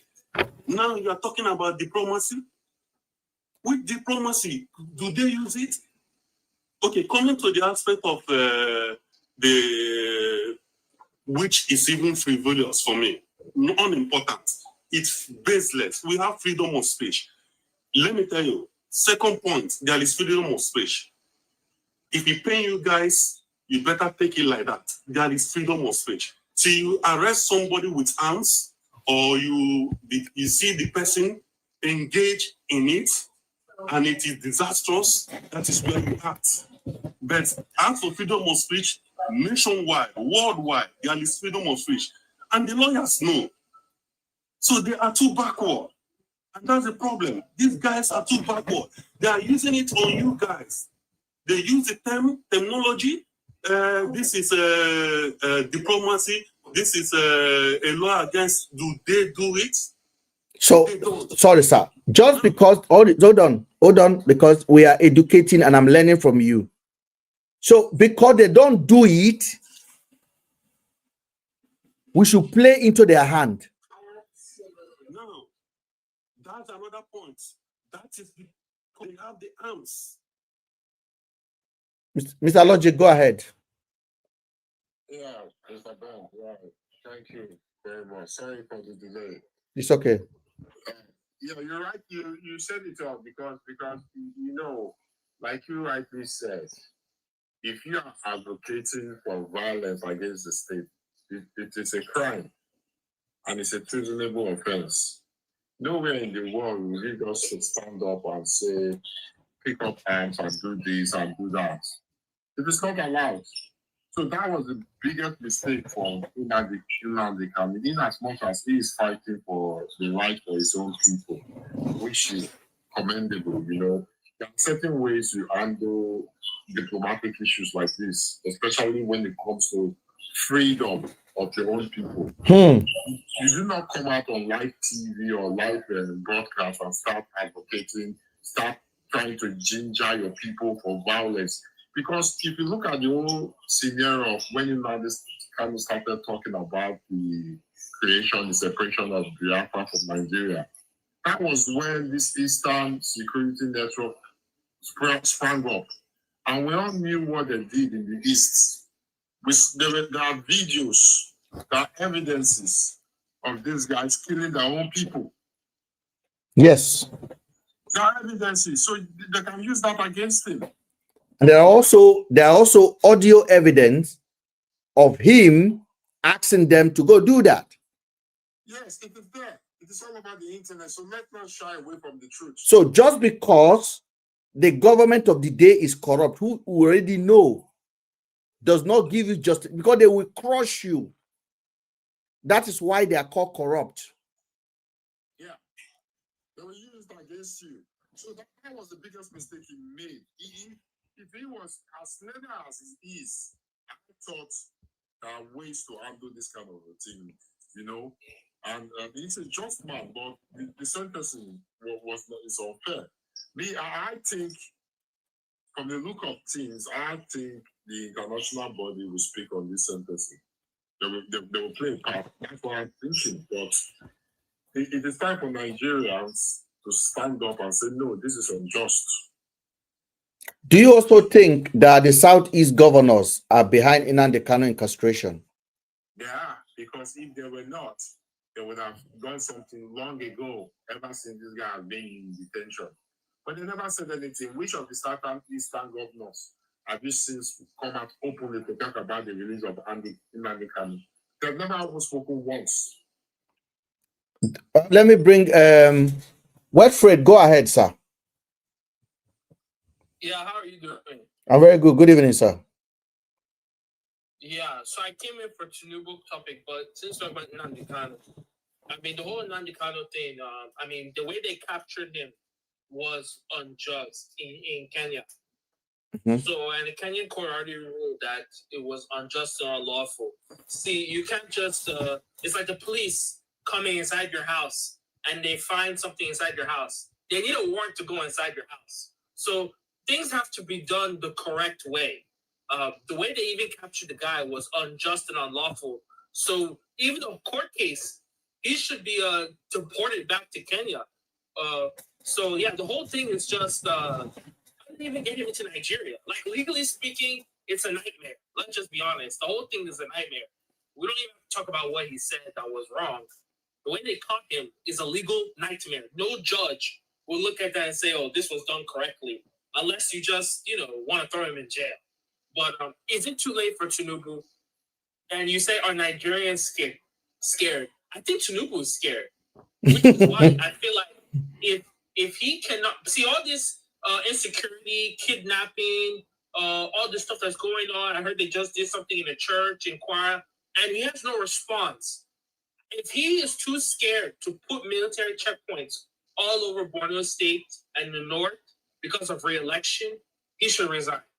Because it's like, you're the president of the country. You don't have the courage to, go up there. Are you that scared of re-election? You're scared that you do something, you're not going to get reelected. I mean, why are you the president if you're that scared? As I don't think Nigerians are scared. I think Tinubu is scared. And if you're that concerned about reelection, I don't want you to be my president. What happened to making tough decisions? You're the president of the country. So he hasn't even made any comments. I think he put out one tweet, sorry. I mean, what happened to decisively going up there and guns blazing? Come on, you're the president of the country. So that's my take. He's scared. He should resign. If you know he's scared, he should resign. But if Tiniubu resign now, do you know who is taking over? Shetima. I don't care. If you're too scared to see, the purpose of a country is to provide safety. That's actually the number one purpose of any country in the world. And do If you know you're too scared to go up there because of re-election, why are you the president? do you remember the vice president Shetima? There's one guy that was accused of bombing, you see, in Abuja, something Ali Baba or something like It was at his home they arrested him. Exactly. Mhm. So that tells you this guy, Shetima, is part of the terrorists, and we brought him to power. If Tinubu's too scared to go up there, he should resign. I'm not trying to go into politics. I just want to focus on one thing at a time. If you know you're too scared to go up to the north, resign.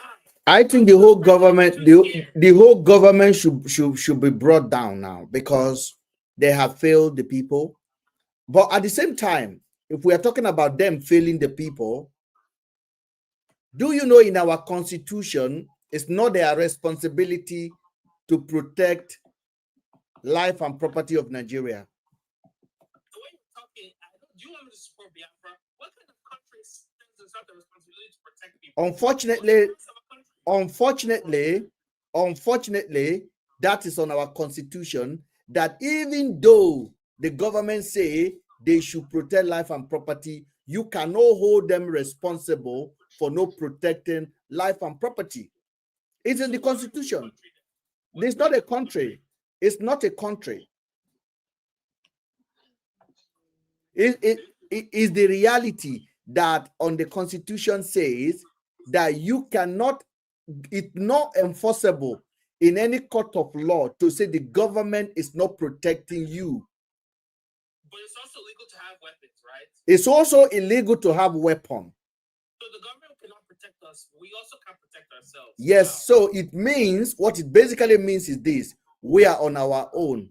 Now, what that constitution basically stated is that whatever government does, you cannot hold it against them. Now, it's only in Nigeria that we don't have emergency hotline because the government is not responsible for your safety. It's only in Nigeria that if a government hospital mistakenly pie you, you cannot sue government. It's only in Nigeria. If police pie you, you cannot sue government. It's only in Nigeria. It's only in Nigeria. If you pie on duty, you cannot sue government, because it is in the constitution that the government is not responsible for that end that may eventually happen. Even so prison or a country?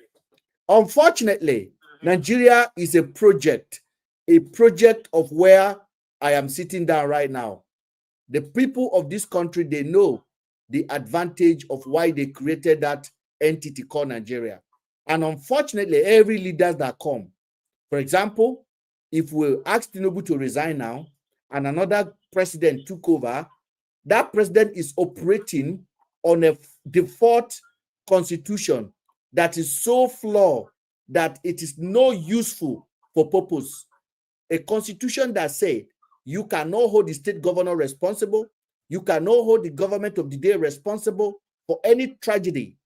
If it's in the UK, you can sue the government if a random young boy carry pew and come to the church and pie people.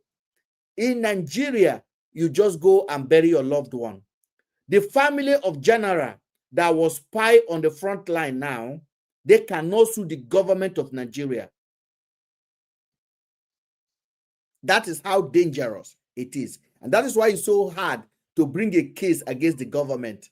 So any country that says the responsibility of life and security government should, not government must, because the constitution says government should, not government must protect life and property. Because when you say must, it has a consequences if they did not do it.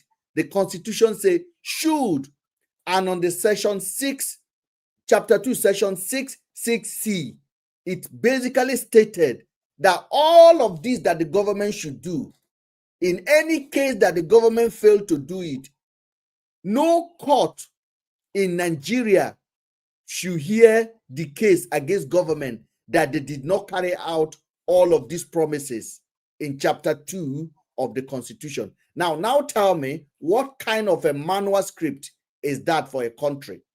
Absolutely, we are not running a country. And that is why you see everybody have mopo following them. That is why you see 1,000 police following a governor. That is why you see local government chairman. That is why immediately somebody makes more money, he buy police that will be following him up and down. It is a tragedy for our nation.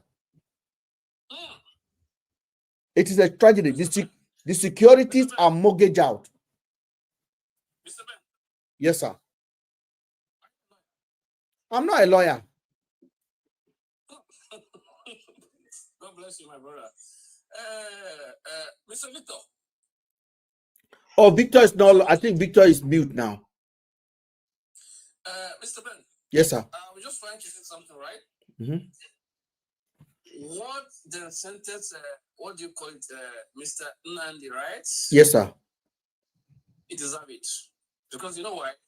Go ahead. Even you, Mr. Ben, I know you very well.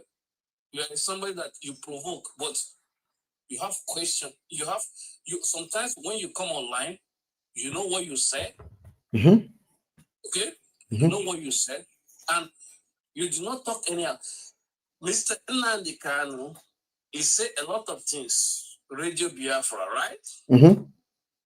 He command the people in the inaugurations of Biafra. He said, by the police. If you see them, we have a videos. So if the Nigerian government take decision to sentence you in life in prison, they are right, bro.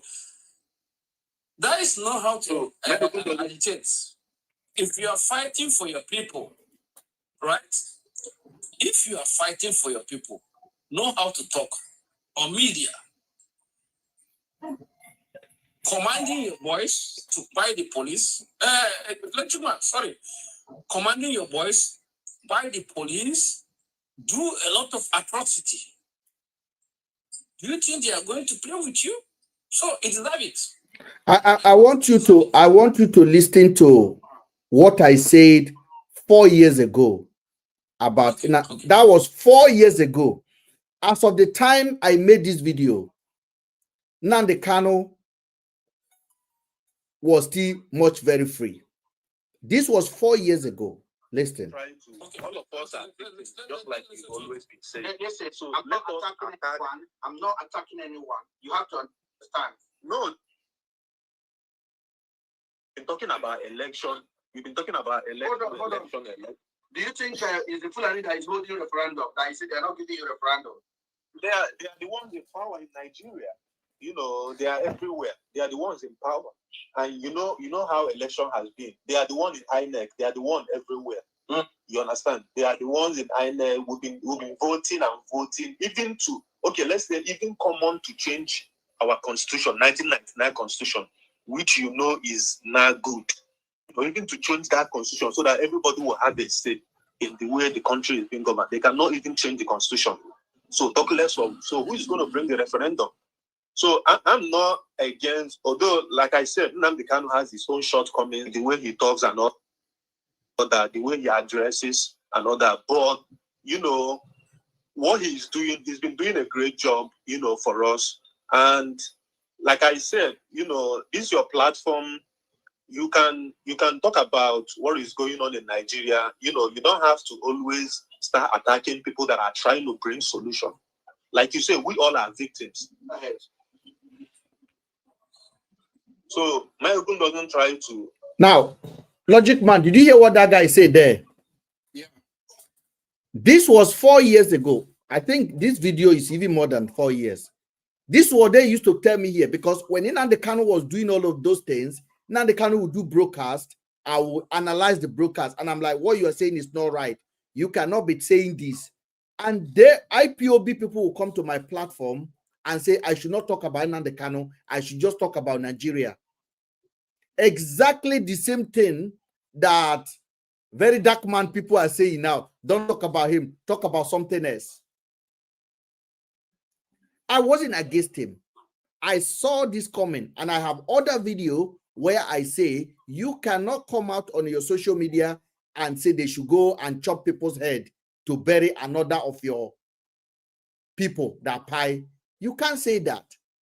You cannot say this on a national broadcast.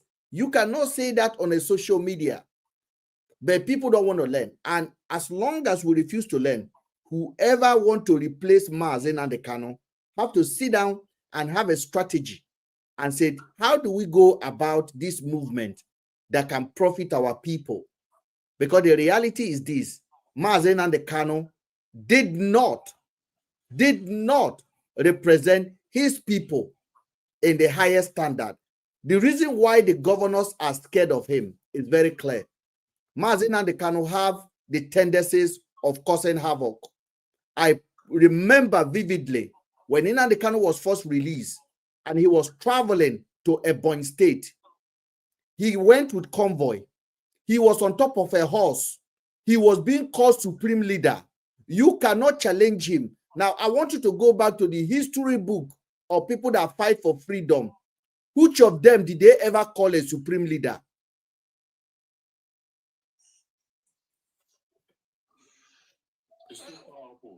Which of them? Hold on. And the governors are watching.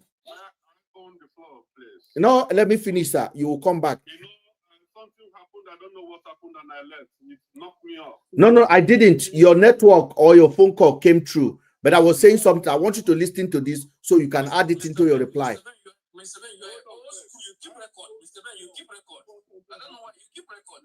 Mr. Ben, you keep record. Let me drop my phone. I can go back to my work. Go ahead. Giant, go ahead. Okay.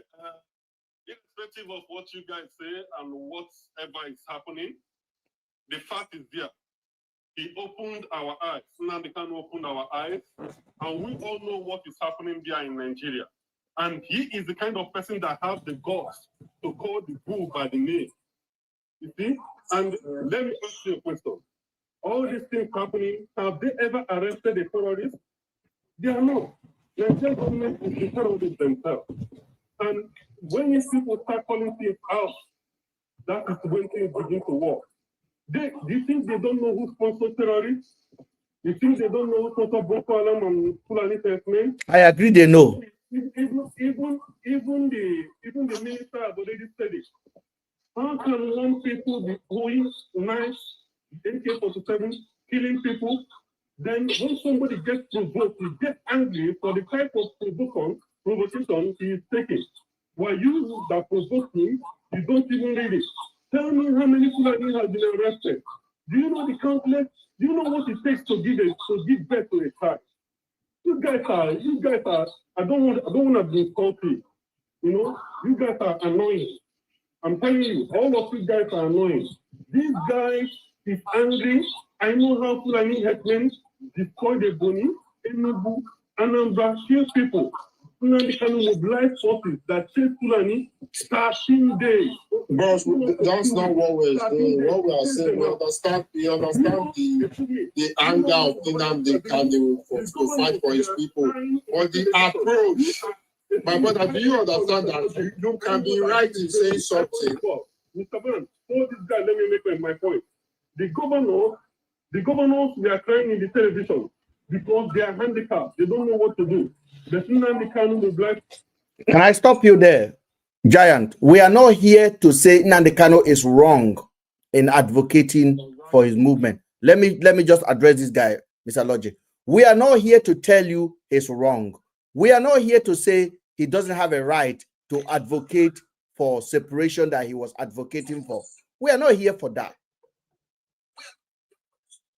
So what I am trying to tell you is this.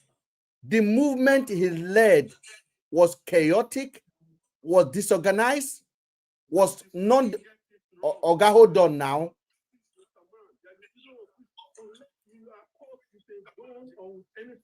My brother, see, you need to understand something in life. They used to say, if you want to Oga, fight the devil, you fight him with a long spoon. Logic man. Do you also believe that Oga Giant, we're not fighting? Can you listen? Can you listen? I'm not the one you're angry with. I'm in the UK. You should be angry with Nigeria. You should be angry with the governor of Southeast who sacrificed Nnamdi Kanu for this.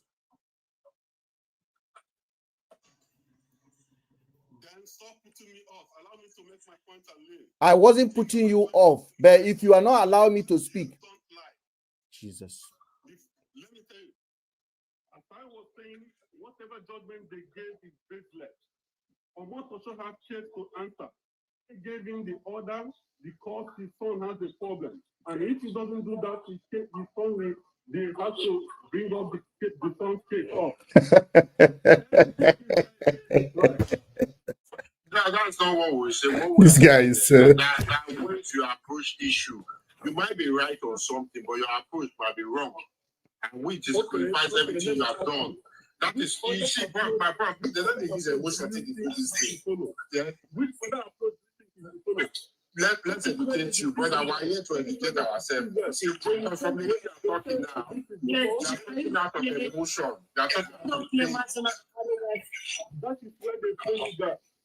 Mr. Ben. They are not killing anyone. They say if you want to fight the devil, you fight with a long spoon. Frankie, let Logic Man finish. If you want to fight the devil, I want to tell you, he's speaking. So when you want to fight the devil, you fight it with a long spoon. In life, in general, you use wisdom to approach everything in life. Once you lack wisdom, then your approach becomes flawed. Okay, see, that's was fighting for this thing, my brother, you were talking.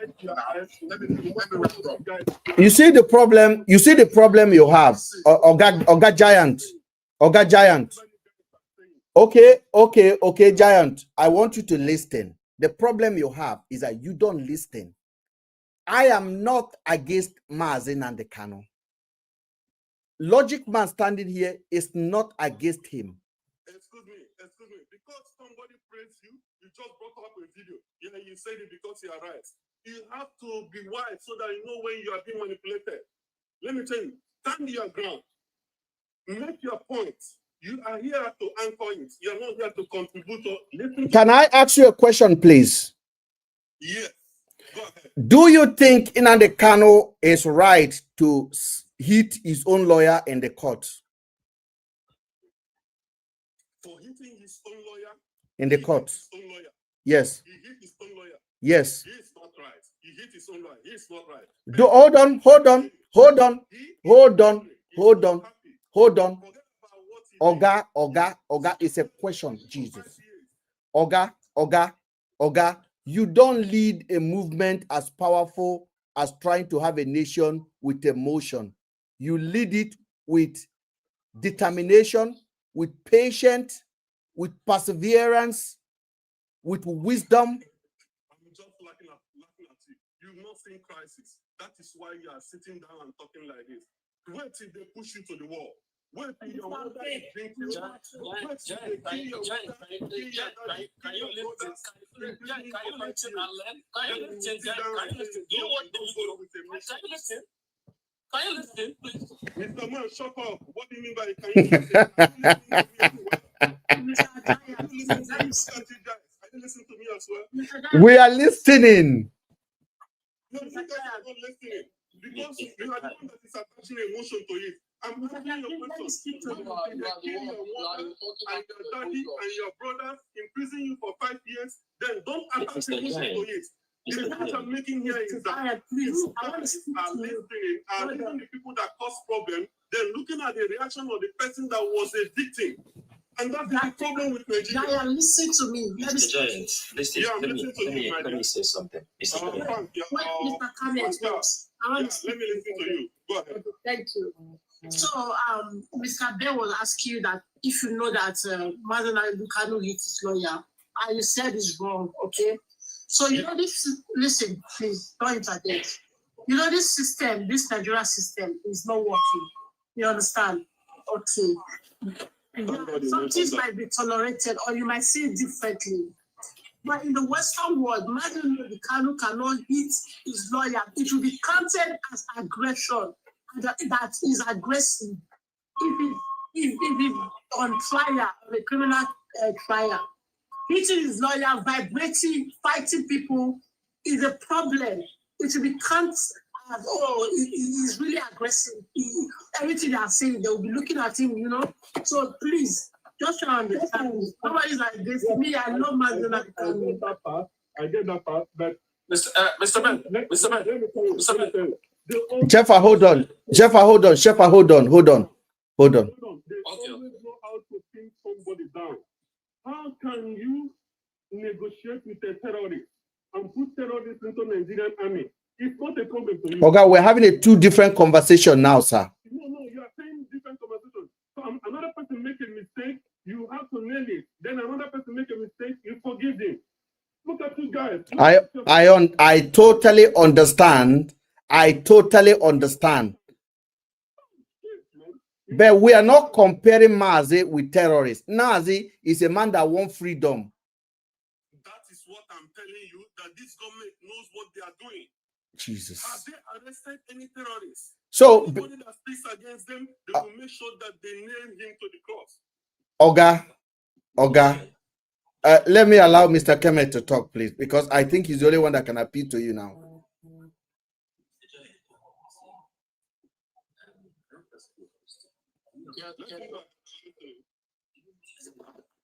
Your volume is quite down, Mr. Kemet. Because we have people on the YouTube and I'm not using my mic, so I'm using direct voice. Anyway, to go now, but Nigerian government should not negotiate with terrorists. All those people they put in Nigerian army, they should remove them back because this thing doesn't work that way. They are the people killing everybody. We agree with you. I totally agree. Look at everything. People are bleeding. I sitting here mentioning rubbish. For somebody that took his gun, endanger his family to speak out. What do you guys know? You guys should be appreciative. He endangered everybody. You are not mentioning the way he did it, the way which other day. Okay, NSAS, what happened in NSAS when you guys demonstrated? What happened? They shot you guys. They closed your mouth. Can I just tell this? You did the right thing during NSAS. Receive how many deaths? Up to 18 deaths. What I'm going to say, just wait for 2 minutes, okay? Let me ask you a question. Are you aware of anyone who has been convicted of treason in Nigeria? You're aware of anyone? Use your brain, just scan through history. Have you ever heard of anyone convicted of treason? That's the language they use. Treason. No. Come out from that shell. You guys should come out from that shell. This is terminology they're using to destroy you guys. And I'm enough of this. They should arrest all those terrorists they are negotiating with. I want you to learn, okay? I'm not speaking as a street man. I'm speaking as a lawyer and as a political scientist. I'm asking you a question. Do you know anyone who has been convicted of treason? And I know somebody I'm going to tell you, but I want to know if you know someone. I don't know. Do you know, Mr. Giant? Mr. Giant, are you aware Anybody convicted before? of treason in the history of Nigeria? I don't know either. All right. Now let me tell you. In 1963, Awolowo was convicted of treason. Was convicted of treason. He has more indicting evidence. Arms were taken from his office in Ghana, connected to Action Group. Okay. Then he was convicted of treason and thrown in prison, Calabar prison. 3 years down the line, or 4 years, or 3 years down the line, the first secessionist movement, I think around January 12th, was led by a man called Isaac Atakaboro. He declared the Republic of Niger Delta. He was convicted of treason by Aguiron. What happened? In 1966, 3 years after, Awolowo was released and he was federal minister. Isaac Atakaboro was released and he was inducted into the Nigerian army and used to fight the Biafrans. Those are only 2 cases of treason that has gone from trial to conviction in the history of Nigeria. Now let me make you understand something. Where law stops, politics begins. The case of treason in Nigeria is a case of mixture of law and politics. Without emotions, the complete. Come here, please, louder. We can't hear you. Please speak louder, please. We can't hear you. Oh, okay. Sorry. I don't know. Okay, Yeah, it's better now. Okay, yeah. Okay.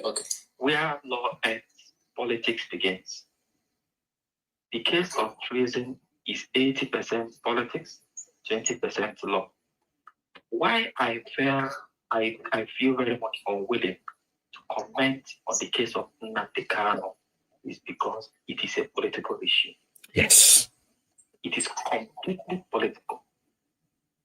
If you are a subject of political threats, if President Blade is seen with you, the Blade will turn to a machete. If a toy gun is seen with you, the toy gun will be turned AK-47. Yes. In case of can you just let me finish? If you are ready to hear, okay. In case of Awolowo.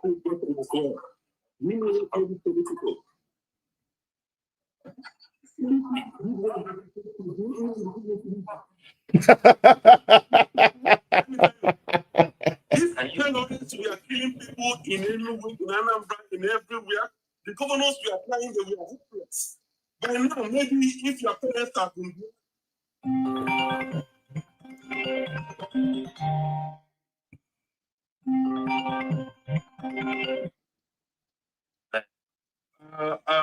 I know that you guys don't like him, and I don't care. We don't give a damn. Okay, I like him more than you. We don't give a damn. What will happen will still happen. I'm telling you, the future will prove me right or wrong. What will still happen? Let me speak. Your emotions are so high, okay?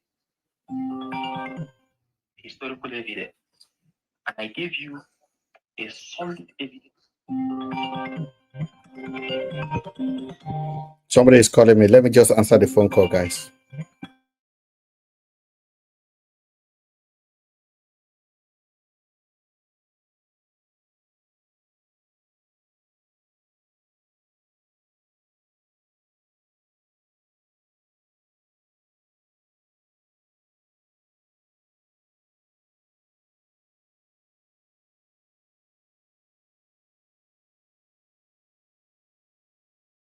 Was tried, politically settled, and released.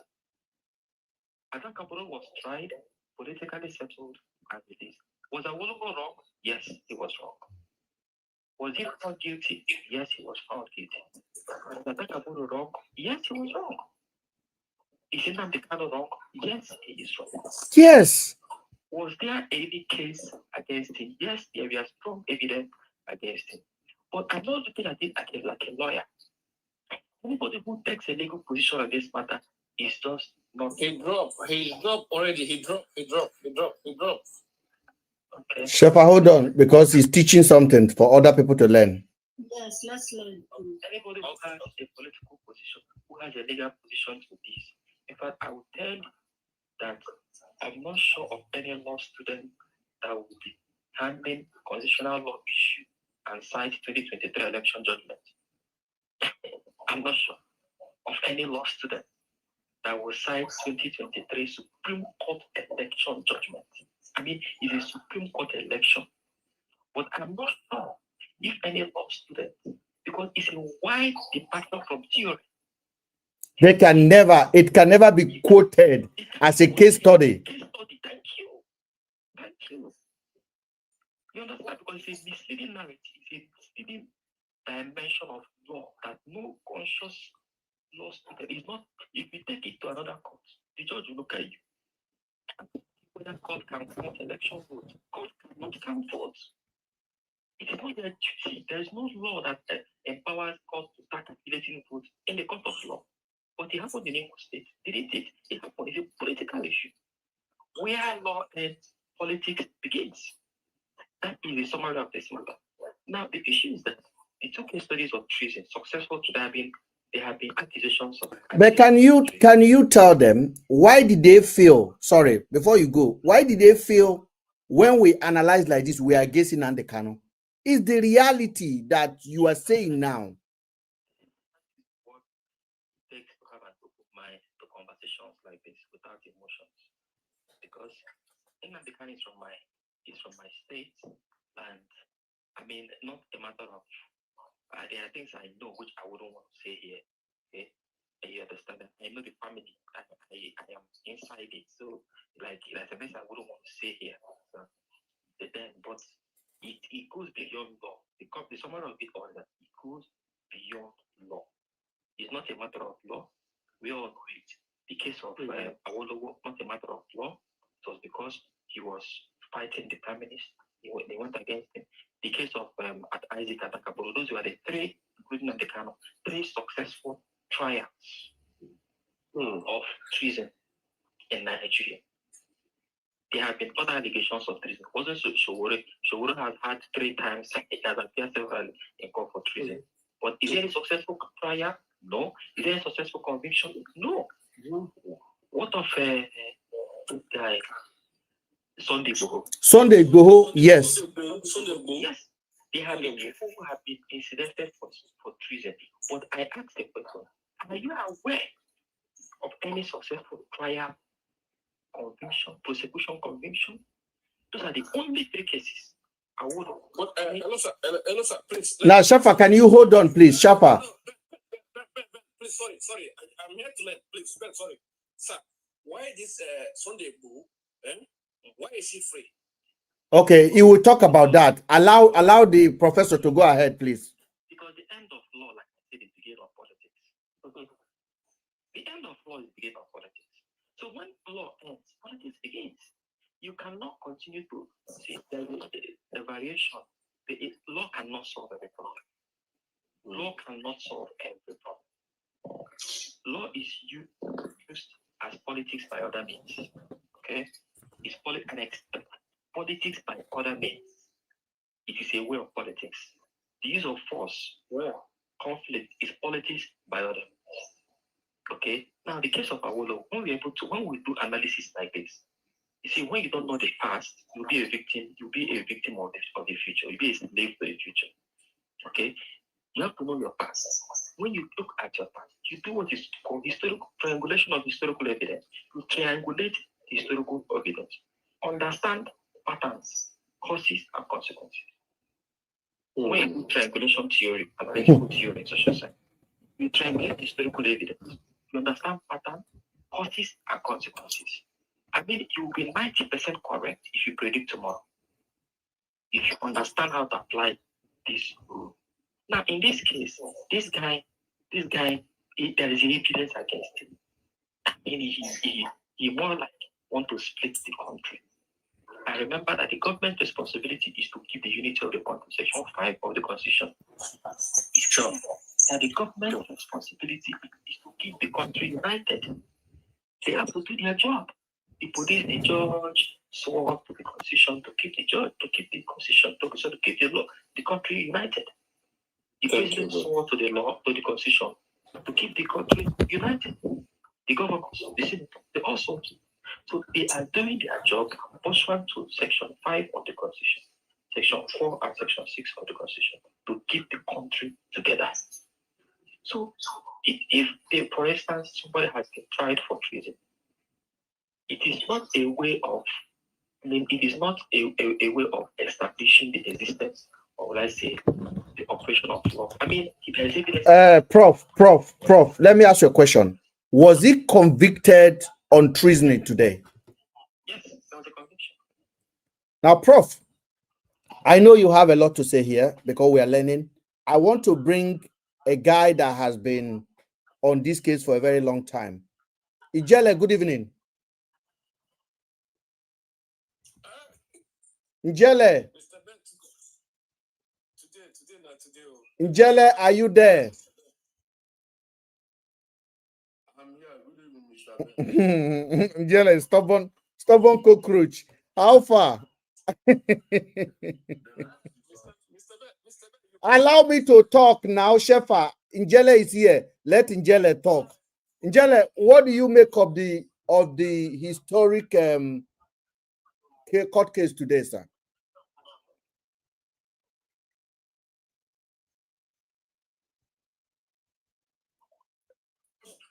This case, from the moment Nigeria, there is nobody who doesn't know where he's going to go to.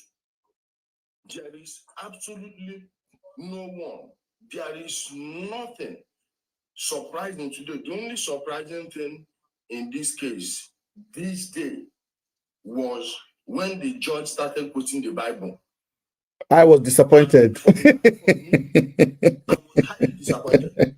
This case judged itself, and I've been telling them from the one that the star witness against Nnamdi Kanu is Nnamdi Kanu. The worst thing that happened to Nnamdi Kanu supporters today was the live streaming of the whole process. Except you are lying to yourself. Except you don't want to tell yourself, what's this false moral equivalence with Sunday Igboho? Did Igboho declare it at home in the Southwest? Did Igboho open his mouth? Nnamdi Kanu was supposed to be the wise one, right? Igboho was supposed to be the illiterate tout, right? Yet the illiterate tout did not for one day open his mouth and tell people to go and burn down the airport, to go and start buying people, to buy law enforcement, police, military, everybody.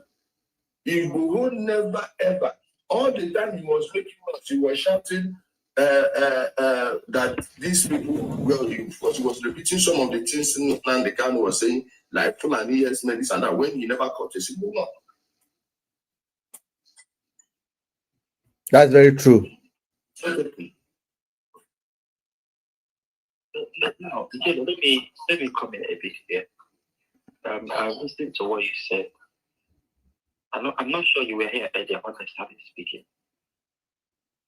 Now, in the scale of 1 to 10, if I'm trying to put this in in case of treason, in a scale of 1 to 10, okay, I will find a place to put every single person. Also, who you are fine. Okay, so I will find a scale to put everybody. Everyone falls in a scale depending on the weight of evidence against it. The moment you start to nurse in your mind the intention to dislike the president, is treason. It is in the Constitution. It's in the law. The moment you start to nurse in your mind the intention to find a chief in your community, a chief title to what is treason. Yeah. A chief title. Now, why am I saying this? Like I said earlier, it is a political issue. I asked the question when I started. Mention whoever has gone through prison trial with conviction. It is a political matter. If everybody is put in a scale, you are at least either in scale 1 or 2 or 3 or 10. Yeah, Prof, because I don't want us to drag on this particular one. The question, this political matter that we're talking about, is it the Southeast politics or national politics? Do you think the governors of Southeast also believe that it is better to contain Nnamdi Kanu or to allow his SS? Neither Southeast nor national, international. Neither Southeast nor national is international. Why? Because the instruction to arrest Awolowo did not come from national. It came from international. The instruction to arrest Azikata Kaboro was not national. It was international. Because Gowon was a puppet playing the scripts of international masters. Now, if you look at it from that position, you will see that there is no treasonable trial without an international element. Awolowo had alliances with Russia. Okay, Isaac Adakaboro, he was a ACG president of UNN. Are you aware? He was the ACG president of UNN. He dropped out of school, I think 300 level, and went and started forming Nadeta Youth, Nadeta Volunteer Force, or something like that. Because of his level of advocacy in UNN, he became very prominent. That was how the northern politicians highlighted him and used him to cause unrest for the Nzeogo government. Now, there is always an international element. I don't want to speak much about Nnamdi Kanu because is it a fresh case? Is it not a front burner? I don't want to break. Okay, you know what we are going to do? Because other people want to have their say. What I say on. No, nobody remove you. Njele, you went out on your own.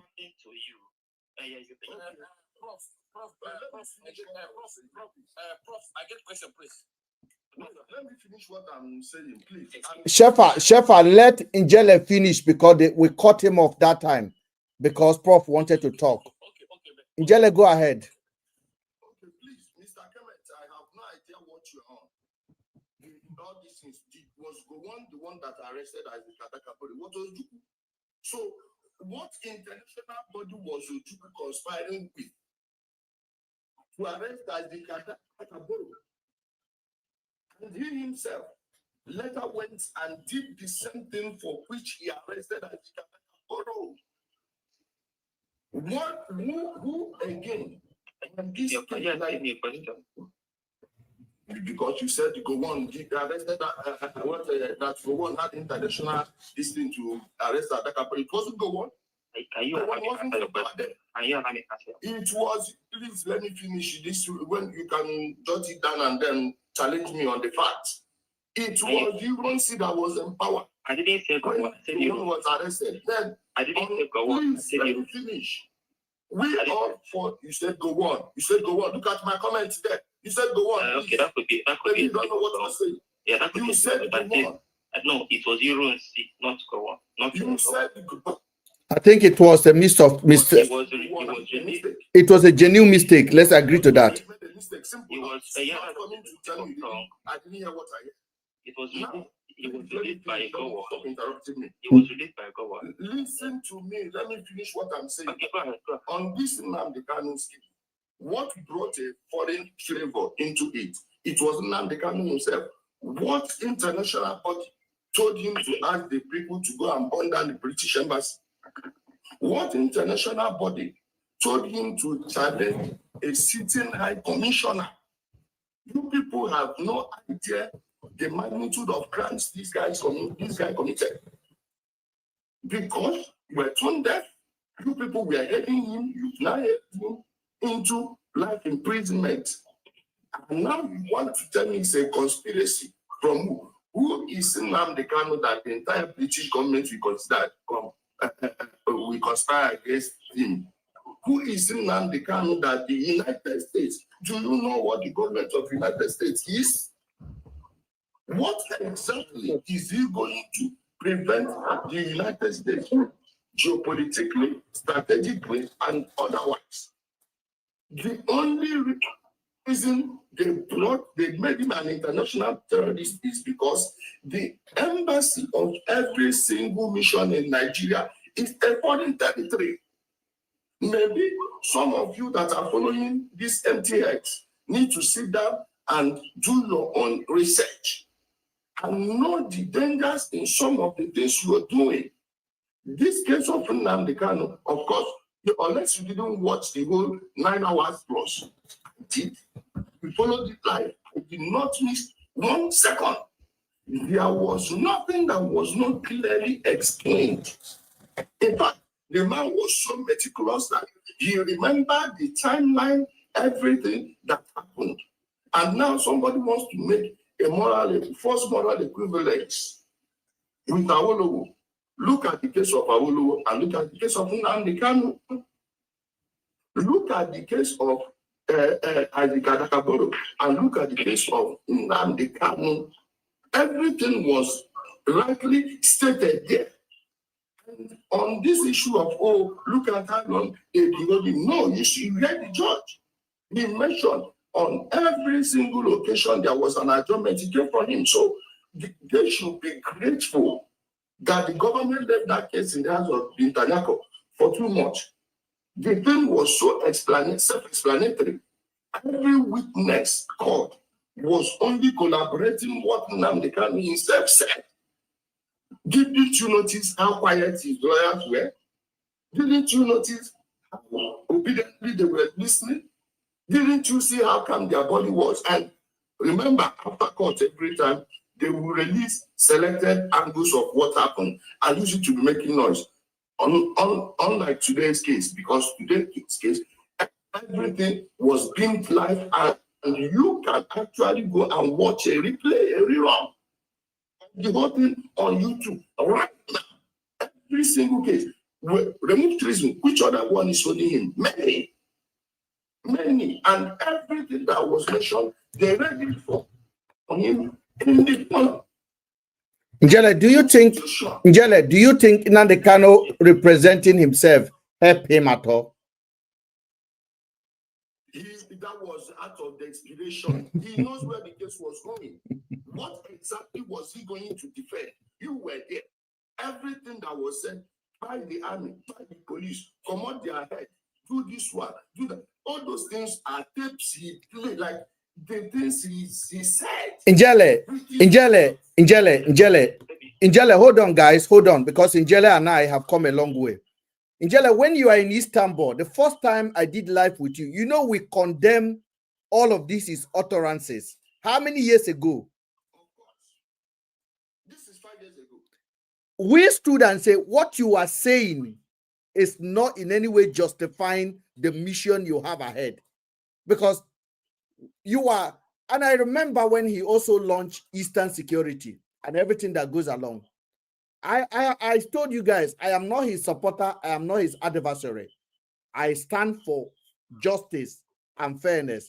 And for me, Njele, you have watched this thing all along. Tell me, how do you feel today? How do you feel about the judgment directly to yourself? Do you feel satisfied? Do you feel the court could have done more or less? The only thing that short-circuited my happiness was, once again, when the judge started quoting the Bible and talking about mercy. Mercy over somebody that never showed such to his victims. We heard everything, even to the bitter end. He was still gaslighting the court. What he was doing was the act of gaslighting, because it is nothing other than the version of reality, which is, in this case, you did this, you said this, date, time, everywhere. Your followers will Mr. Ben, Mr. Ben. No, let Njele, Blood B, hold on. Njele, go ahead. You believed in the politicians that are backing you, telling you nothing will happen. You believe that you can play an ethnic card. Listen to how many times did that judge mention your people? And on every single case, whenever he's mentioning your people, now bear in mind all these the following communities. Also, you talk about Ikenansa, Amaruru, Osumoru, Iseke, Uli, all these places, every single thing that led to the desertion of all these communities came from you. And even this seat at home that you people were bragging with, you people were bragging with life imprisonment. And it was like, anybody telling you there is an injustice in this case is a lie. This was so clear. Njele, I think what people are concerned about is the comparison that more terrorists are doing more harm in the northern part of Nigeria than what Nnamdi Kanu is. Hold on, sir. Hold on. Because in the northern part of Nigeria, during the Buhari regime, while Nnamdi Kanu was also raining havoc on social media, there was a concrete evidence that in one day, terrorists brought down 70 people in a rice farm in Zamfara State, if you remember. There was also bringing down of Nigerian Chief of Army Staff. There was also pying of many soldiers. There was also kidnapping of students. Why are you not advocating for the same justice to go to them? Mr. Ben, do you really want to count casualties? Okay, let me give you this one. At Osu, we saw one of the holes. We wouldn't see anything less than 500 people in one pit alone. You saw where they were butchering people. Look at the Enzinachi boundary with Akwokiwe, a place that is less than the size of this my sitting room. They calculated 35 skulls. They've not gotten into the bush first. Are you counting? Look at us in Cuba. Losing 6,000 plus. Are you kidding me? Okay, on this Njele, mind the language, because TikTok just told us now that we're violating. So just use the different kind of terminology to describe the issue. Go ahead. I'm coming. I'm even dropping very soon. You look at all these. You look at all these places that we are mentioning now. For instance, all this idea that they are not in the last 2 months. Njele, because you say you want to give, people want to ask you a question because of your passion about this. It will be unjust for you to speak and not allow the people to question you. You are a media man. You are into this. So people want to ask you a question. Let me drop my points there. They can ask questions. I'm never afraid of questions.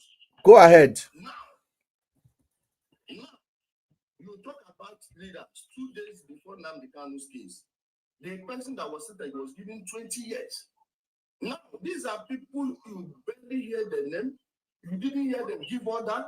You didn't hear them do any single thing. Resemblance of what Nnamdi did. This is the person that told you he can decide to play God. Listen to that alone. That he decides who lives and who doesn't. Once again, listen to that. And you are trying to use it to see, ask anybody that is in the military, you see the 121 battalion.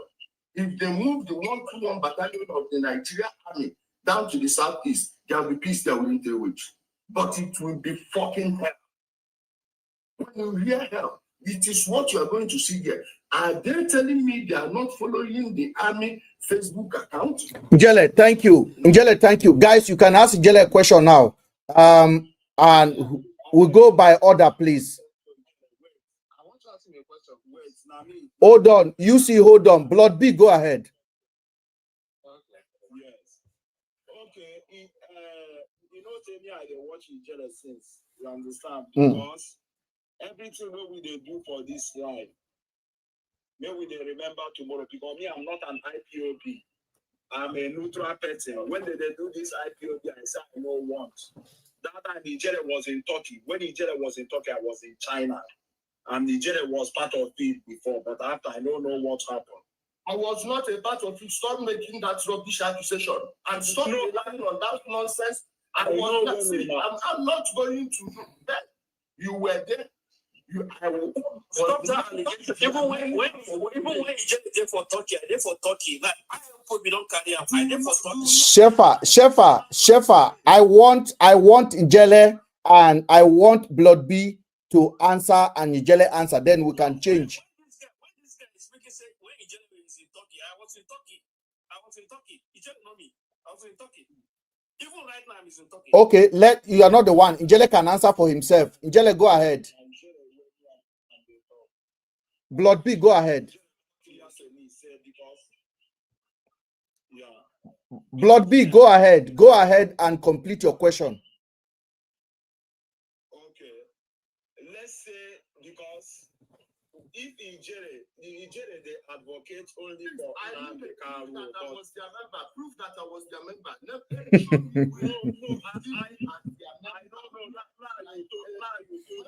in their meeting now you told me I don't know, and now you clear me because I know when they get problem for Turkey. I think so. So, but now when you tell me no problem, why would you then say that I was their member? I don't know. Now that time when they get problem, I think say maybe not because of something where maybe they do. I don't know. Now you don't clear. All right, we've cleared it. Njele, allow it. We've cleared it. See where the problem started. Nnamdi through an open challenge that anybody, any Igbo person, he said 3 classes of Igbos: a doctor, a pastor, and a native doctor, a traditionalist. That one of the groups should come and challenge him. It was his members that came when I was teaching geopolitics, history, and warfare. These things I just mentioned were what I was just focused on social media. I was not talking about anything Biafra, Nandekan, or IPOB. His boys will come there whenever I'm making video and tell me, oh, don't you know that our leader is lying? Close this your life. Imagine the audacity. And I will ask them, is this Nandekano's platform? And why would you want me to close down my platform because your Nandekano is live? What the hell is it? Then they said I should come and debate him that day. That Nandekano called for a debate. Well, guess what? I entered the debate, Nandekano ran away. Then I started mocking him that he was running away from the debate. Then that 2 minutes video, you people were given by these same criminals for you to know that they are liars. I went to their meeting myself. I made the speech for 6 minutes plus. They went and they edited it down to 2 minutes. So this is what they were using to tell you that I was their member. I was never ever in my life joined myself with this nonsense. The very first time I was in their meeting was 30th of May 2017. My brother on top, Depot Hotel. It was at Depot Hotel they did it, but they told us that it was to remember all the people that passed May 30, 2017. Thank you, Ijele. Because of time, 2 minutes, 1 minute. Let me. I was in Turkey. I was in Turkey. Njele, you have spoken. Their member, please. It was never their member. That is clarified. Blood B. Okay, bro. Okay. That people will buy Deborah because of Deborah. Deborah talk something. They buy them for Nigeria and nothing happened. And that is evidence. Live evidence. 2 of them are still in prison today. I don't know who told you they released them. 2 of them are still in jail. What about all the this Fulani men where they buy people, where they forgive sins, where even they show? What about ESN that they've been forgiven in Imo State? In Osu alone is more than 1,000. Go to Keshosu TV's video and watch it. The ESN people giving amnesty in Imo State are in thousands. Thousands. Count that one too. All right, I think some of this information can be debated in the future. But UC Mo, UC want to ask a question. UC, go ahead. No, I think one by one. UC, please. And nobody should attack him. And question that is logical. Please. You see the way Blood B conducted himself and Njele conducted himself. He's not here to be insulted. If you want to insult him, go when he's live on his stream and do that. But for now, he's here and he wants to answer question and he can answer. You see, go ahead. Okay. Good evening, everybody. Yes, good evening. Yeah, please. After listening to Ijele, because I was watching his live streaming when the pronouncements were made on Nnamdi Kanu's case. So when he was rejoicing and he was even calling this man, Mr. Tiniubu in Lagos. I was watching the live stream before I left off. So good now. I met him on this live stream now. So the only question I want to ask him now that does he have used his platform to advocate for the conviction of Nnamdi Kanu? My question now goes that will convicting Nnamdi Kanu now bring peace to the southeast? Will the sit at home now end? And this killing of can you use the different word, please? Pine. Sorry. Can you say pine? Yeah. Okay, pine. Yeah. Will the pine of people now stop in the southeast, or those agitation of self-nation from the Nigeria will now stop? That's my honorable question for him. Thank you, everybody. Thank you. Now, my response to you is this. You see why people like us always want to avoid chaos? Because chaos, you may decide when to start it, but how it stops is a different thing altogether. If I will sit down here now and tell you that the conviction of Nnamdi Kanu is going to bring an end to sit at home, I'll be lying to you. Because the stopping of sit at home rests on the shoulders of 2 groups of people. One, the law enforcement personnel on one side, alongside the market unions and the governors that are allowing this thing to go on in their states, of which I believe any governor that can stop that nonsense needs to leave office. They appoint a sole administrator over there. Maybe somebody with a military background. Let's try and see if it brings peace. 2, the people that are buying their fellow human beings, all in the name of sit at home. One thing for sure is that the conviction has brought consequences for action, which is why the law is there. The law is there to make you feel the consequences of whatever you did. So what has happened here, the positive thing you should take is that Nigeria has demonstrated that if you do this, this is what will happen to you as clearly stated by law. Now, if these people that are buying their own people will decide not to buy their own people will not buy. If the law enforcement personnel give air cover, eyes in the sky, so many ways you can do it. You don't even need a helicopter, because the fuel a helicopter will use in 10 hours, that money could have gotten some drones that you just recharge and use it to put surveillance. But they are not doing all of these things. So it is in the hands of the actors responsible to stop. But the Nnamdi Kanu's case has shown that Nigeria of a truth has a law, because everything, every point, every charge was based on a law, and all those laws were clearly read to him, to the hearing of everyone. Jelle, I appreciate you for that thing. So hold on, sir. I needed to ask. Bright, give me a chance. Jelle, you say if the security operative, the governors, and the people in charge of security in Southeast, if I hear you well, if they're not able to restore, they can resign. If I hear you well, is that what you say? That's what you say.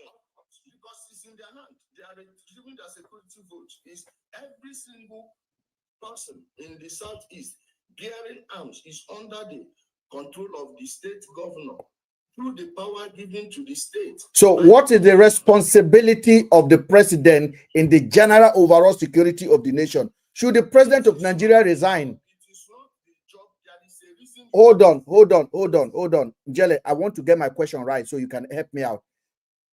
Should the chief security of Nigeria, which is the president of Nigeria, should he resign for the breakdown of insecurity across all Nigeria, including Southeast? Because that means you will be having a president every week.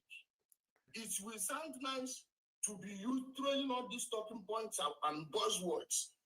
This means you will be having a president every single week. So that means we will be having a governor every week. Then, if the governors are not doing the right thing in the Southeast, Any governorate created was to bring government closer to the people. So now, see where you blame the president.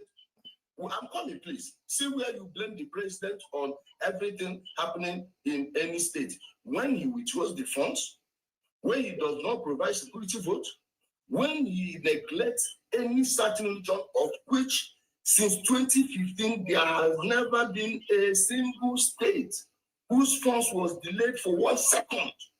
All of them before the 25th of every given month since May 2015 have been receiving their money. And in most cases, all of these things you see, we are just propped up by all these politicians, which is undeniable. It is undeniable, because you go to the north, you see people shamelessly defending criminality. You go to the south, you still see people shamelessly. So what is the job of the president then, if responsibility is not on his hand? This is why he will remove one of these people and appoint a solar administrator. That is why you need stability in governance. Changing the president, do you even know what the leadership of a cumbersome society? So the president can stay, but he can change the governor that are not performing. All right, I will allow Bright to go ahead. Bright, go ahead, please. Okay. The U.S. Congress raised concern about the Nigerian weak judiciary, lack of the rule of law, citing Nnamdi as an example. So are you telling me that even the U.S. Congress don't know what they are saying? What they have to do, so the U.S. Congress, they saw any person in the U.S. Congress who now know Nigeria more than you, your own country. These people, like this thing you just said now put it in application. On this case, where is that lack of rule of law that was shown in this case? Is there any charge that was backed up by a law that was formed yesterday? There is a reason when they are counting your warrants for you, they will tell you the law you violated and even give you the year it was established. If you are going to show me a single law that was used on Nnamdi Kanu that was manufactured out of thin air, then Nigeria has no rule of law. And that person read your Did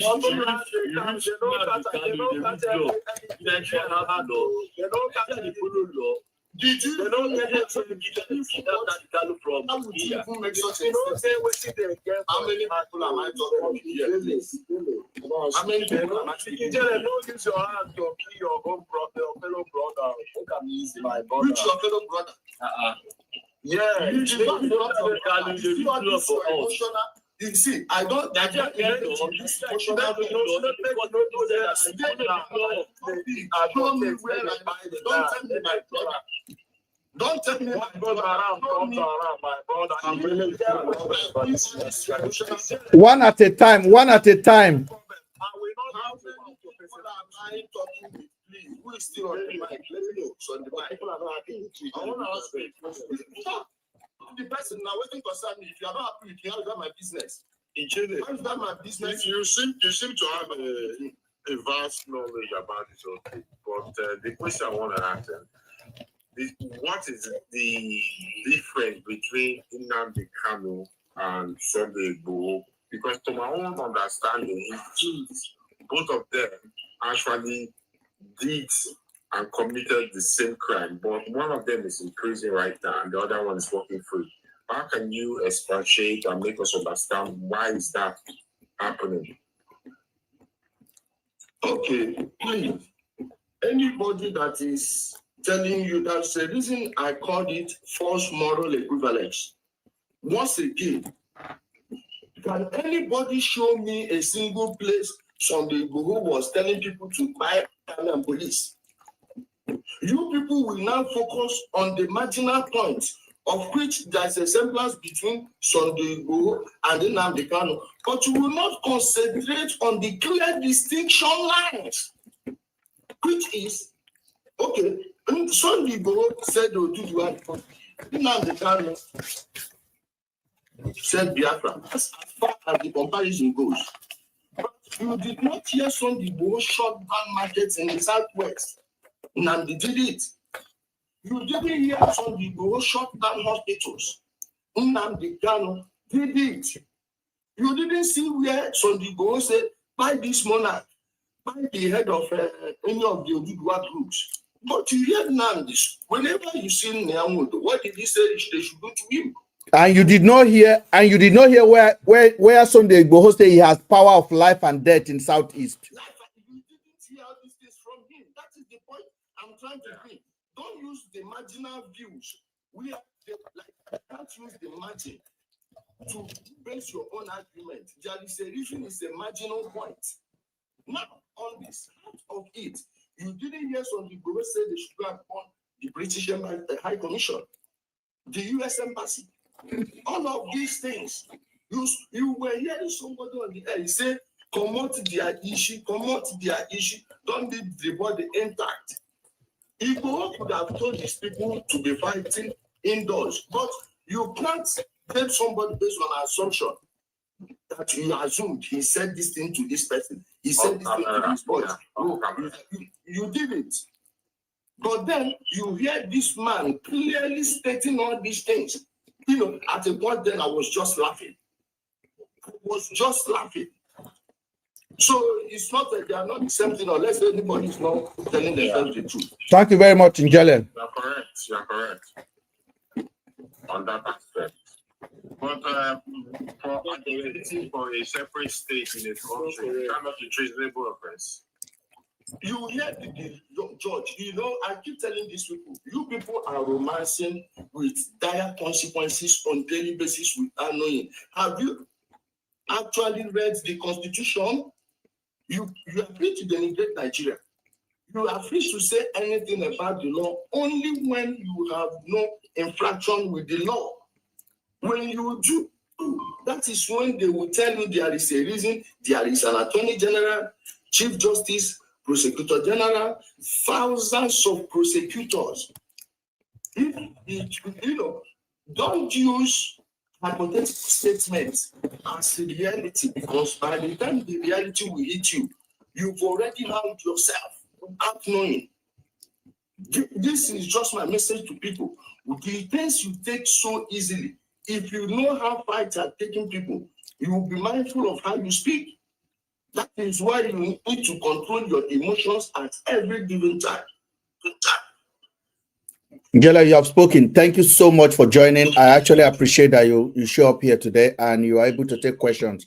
Now, if any of you have further questions to ask Njele, Njele is constantly live to educate, to receive questions. Excuse me. Somebody said, "Why I'm wearing the mask?" Now let me state it clearly.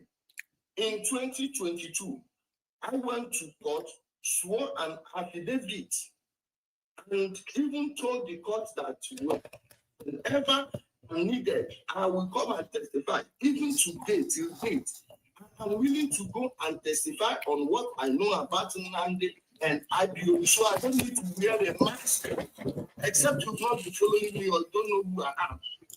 I don't need to wear any mask to tell anybody anything. Njele, I have a serious question for you, because this question, I've asked it on my own platform, and I'm going to ask it directly to you today.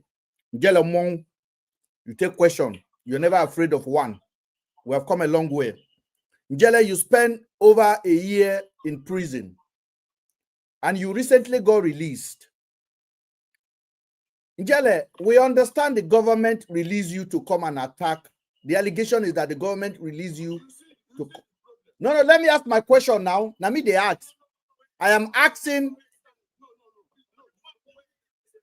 Njele, allow me to ask my question. You are my friend. I will ask you a question that I have asked when you are not there. Okay, correct me, Njele. Yes, sir. Go to the Federal High Court. I perfected my bail since June 2024. My bail was perfected June 2024. They started another frivolous case. Now, the same nonsense they did until the Chief Justice of Nigeria got into that case and took the file, which is what you can do by law. I looked at it and was like, why is this man even in jail? He went to answer police summon over a case, over an invitation. So why all these things? All the lies you lied about him having by somebody, you dropped all the charges. So why is he even still there? You are now basing your own assumption on what you are hearing without even reading the case. Okay, now see the funny part. The second pastor that joined the case for whom I did not come out when I did my bail, he has now run away from the case. Currently, go to the Federal High Court, Lagos, and he has disappeared. Now telling his church members that God told him not to go to court. Does that even infuriate you? Njele, does that injustice? No. Does that injustice? I totally understand, Njele. But the question, guys, hold on. The question remains that even when those injustices were happening, the law was aware, the government was aware, but they needed you to know that they will have to be the one that will rescue you. So they hold on. I have to finish now. Give me a chance to ask my question. No. Njele, I'm a public speaker like you. Okay, that is an allegation that you can deny right now. No, it is not even an allegation. You are speaking rubbish. I agree. Njele, did the government left you in the prison to use you to convict Nnamdi Kanu? Yes or no? How many of the witnesses, all the things they said there, which one did I say? Everything was from your Nnamdi Kanu. No, it's not. See, Njele, you are not listening. Njele, the problem we have now is that you don't let me ask you a question. You can answer the question. No, the prosecution finished their... Njele, you are here now. You told me. Njele, I knew about it. I asked Spencer. Spencer is in Abuja. I asked about you. I ask about you from Spencer all the time. My question to you, Njele, is very clear. Njele, I'm not attacking you. I'm asking a question. Please allow me to ask. No. When did the government prosecution end this case? When did the prosecution end this case? Do you remember? Yes. When was that? That's when you came out. No, it's a lie. They ended it before I came out. I was in the hospital. They ended it before I came out. I was dialyzing, and I can't stay here and be insulted by you or anyone else. Njele, I'm not insulting you. No. I asked a question that is legit. Also tell the pastor to run away from the case. Njele. The government, no, answer me. The did the government also tell us that to run away from the case? Man, I'm going to make billions from that case.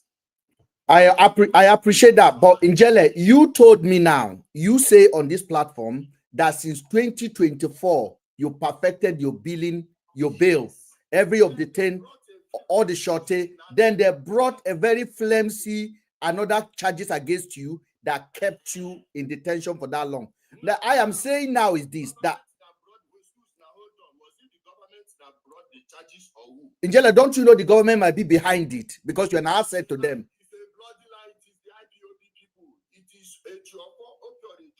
I'm mentioning his name. You don't even know the people involved. Okay. Do you know that ESN accosted the lawyer we sent to Oka and told him they will buy him and remove his issue if they see him not okay again? Are you aware? So it is government that also sent the ESN. Is that what you're telling me? Jelle, you know what? You know the kind of person you are. You're never afraid to answer questions. I feel like I'm not getting the right answer from you, but it's fine. No, these are the facts you did not even put into consideration. Why would ESN threaten my life? This lawyer came from Tiniubu. On his way back, these people stopped him at Ugo, about that Tiniubu, Anambra Bande, and told him they laid him on the floor with their guns, and told him that next time they will see him in Oka, that they will chop off his manhood and remove his issue. Now, is it the government that sets the ESN? Like, why would you even think like that? But in general, there's a video of you that's on social media that you were advocating for the fine of a lot of people as well. It's not now. You see, yes, it's on social media. I've seen that video. Can you please let me finish? You don't talk and answer yourself.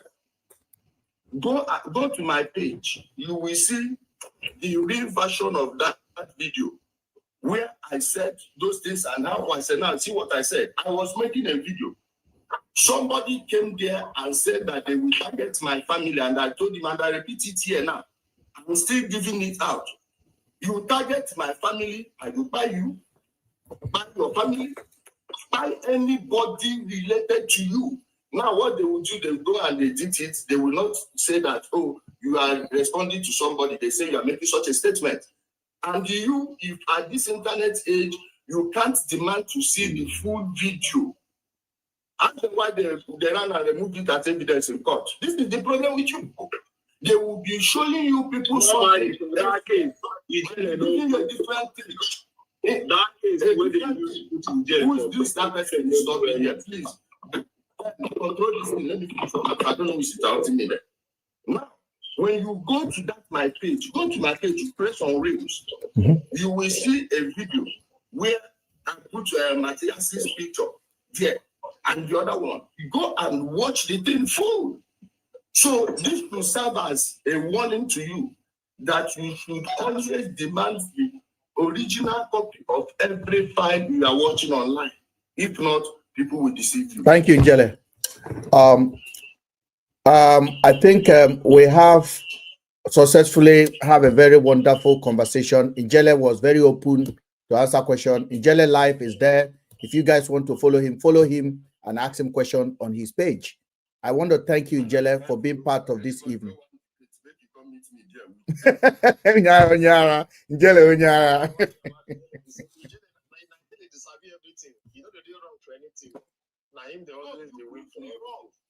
No, see how you get problem. Let me respond to you. See when you get problem. I'm not even listening to you. I can't even listen to you. You see, Baba, who you be?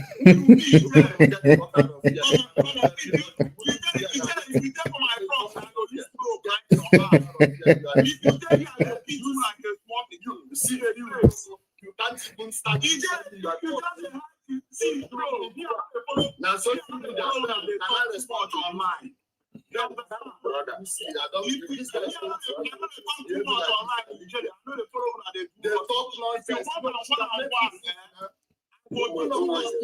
Okay, Pilot B, it's okay. It's okay. It's okay. Why did you come to court now if you said you are not?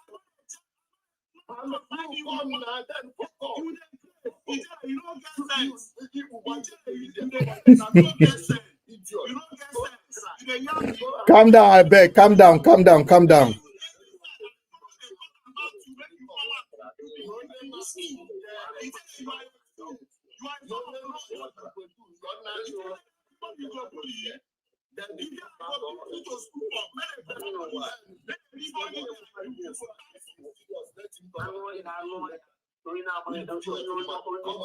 Obina. I have not allowed you to. Obina, why are you talking now?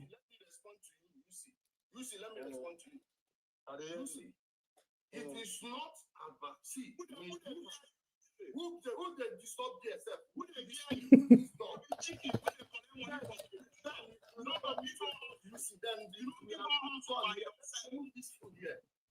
Who is this bastard? So you see the thing here. It is not about somebody. Who is Obina, can you? Obina, can you hold on? Let Njele talk. Who should want to answer question? You look at somebody and sense intellectual pomposity. The only way to deflate that balloon is to prove the person wrong on any single thing he says. But if you had gone against someone 10 times and 10 times, you didn't defeat him, you didn't debunk a single thing he said, you didn't have any counter argument to what he's saying, maybe it's time to admit that this person probably is seeing this from a better perspective. Now, that does not mean that that person is a better man than you. That does not mean that that person is more intelligent than you. It means that on those topics, he knows it more than you. For instance, now, you don't see me going to argue with a physicist. What do I know about physics? It's not the basic physics. You don't see me going to debate anything on chemistry because that is not my area of expertise. Don't get involved in those things. If you see me say something, it's because I have done my own diligence in studying it from every aspect. I love looking at things in a quadratic form. I don't have a linear perspective. I love being analytical. Now, if you believe that this person is not right, what you will do is you say that, oh, what you said in so place about this is how it is. This other place, you said so thing. This is the real fact. You bring figures. It is not coming to tell somebody, oh, you are doing like a know-it-all. No, it's not being a know-it-all. A know-it-all is somebody that will come and dabble into every single topic and he knows nothing about them. So, all the things I've said so far, if you have anywhere you sense weakness, I would like to hear it.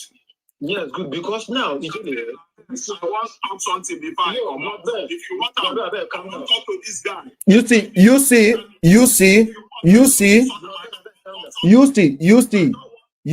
You ask a question, Njele answer. Blood B from Canada, go ahead.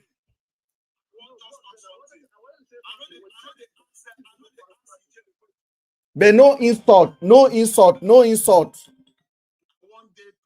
know they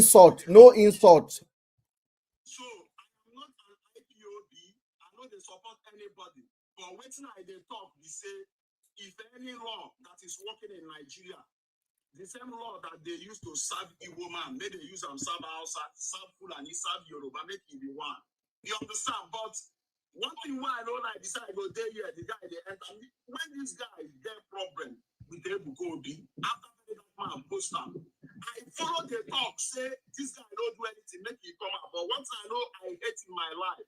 Now, if the only thing why I want to be say, if land the car or I person, make God judge them. For me, I am not in support of taking people's life. You hear me? I have never do IPOB before. If the guy is innocent, may God speak for him. You understand? Yes. You can never see Ijele condemn this terrorist bandit in the north. You have spoken.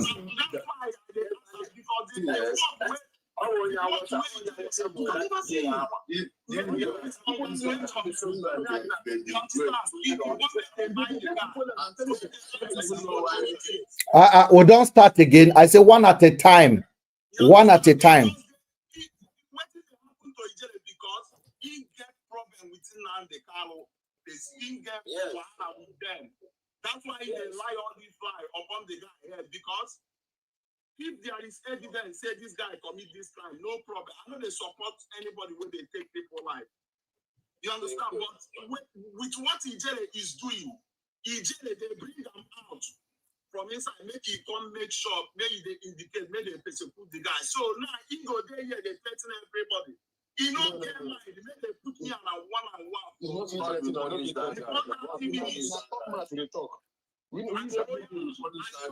Okay, guys, Blood B, hold on. I've got a lady because I've always want to give a chance. If we are live like this and a woman come up, I want to give them a chance because guys always dominate the conversation. Debbie, are you there? Debbie.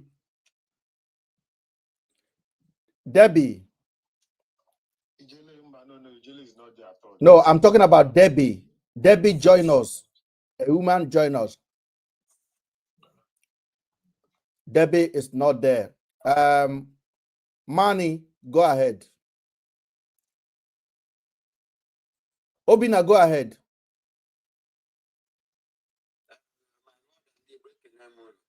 Obro on the platform. This is a normal platform. Okay, so you can speak English.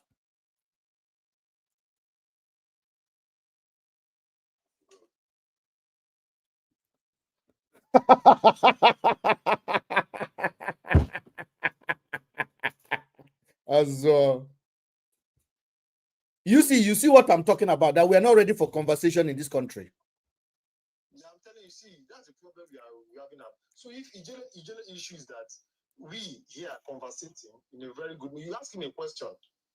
Instead of him to answer your question, he's not debunking that you are training a jab to your question we are asking him. No, it's not even about that question here. We are going to go and talk about that. Look at Obina that came up now. You should go and begin to get a case file of somebody before you can be able to judge your. Now, who's going to give you a case file? Were you there with the judges that judge the case? Are you close to anybody there? But when you try to ask this your question, he starts blabbing and talking like I think he's the only person that knows everything. No, he doesn't. I've never seen Ijele condemn these Fulani terrorists, buying people in the north, people that are having meeting with bandits. You can never condemn that kind of a thing. It's Nnamdi Kanu that is his problem. Now he's happy that Nnamdi Kanu be convicted. Let me see what happens. Maybe the sit at home will stop. He starts saying they should be changing governors every week. Because they are not reaching up with their task. But let me ask you a question. You see, what is the direction of IPOB now that Nnamdi Kanu has been officially jailed? Because the question is there. What happened to his movement now? Simon Ekpa is in jail. Nnamdi Kanu has been jailed. What is the way forward for that movement? Is there any movement, or should we just say it's bygone, bygone? Nnamdi Kanu is their leader, and for over a while that Nnamdi Kanu has been under the custody of the GSS. The activities of these IPOB people have been stalled because there's nobody leading them now, and the consort being the second in command to Nnamdi Kanu has been killed. I think for about 2 or 3 years now. The guy is no longer. So there's nobody now to be championing that. What about Simon Ekpa of Finland? Simon Ekpa has also been, I think he has been jailed for 6 years in Finland. So for now, the activities of the IPOB people will be stalled for now until further notice. So I don't know. So that's the only thing I know about them for now. The activities are now stalled. No activities for them till now. Maybe anybody comes up to one of the leading them and all of that. So that's just the thing. You have to understand that this movement is not today. This movement has been here from Ojukwu. So the movement cannot stop. They can't stop this movement. This is freedom fighters. Not terrorism. This is freedom fighters. One thing Ijele first to understand is that I have been watching his video right from Facebook. Even the case that took him to, he said something here that if you are talking, you should mind what you talk, because some certain things you say might be used against you, might be some strategies that will convict you or might take you through. I was watching Ijele when he did a placard about Ebukobi and went to the major road in Abuja, displaying that Ebukobi is a thief, Ebukobi is a scammer, Ebukobi is and all of that. This is a man you never had anything with. You never had anything. They even threatening the man. They even threatening the man. They say you go buy him. They say you go buy him. You understand? You understand? But did he go for prison for that? So sometimes because this is the way you see. This is the way you see. You know they do anything for Abuja. Now politicians they give them money. You know they work. You know they work. This guy know they work. We know that one. That since he was you come from abroad, you don't pay business. When you do your business is every morning. You they talk about the car. You they talk about the car. Is a betrayer. You understand? He come there here, they threaten me. I tell him, say, if they leave me and you for one room, if you hand to hand, this one no weapon. If you feel come out from there in 20 minutes, we'll worship you forever. So if una meet for plane now, una go do VDM and jollof, eh?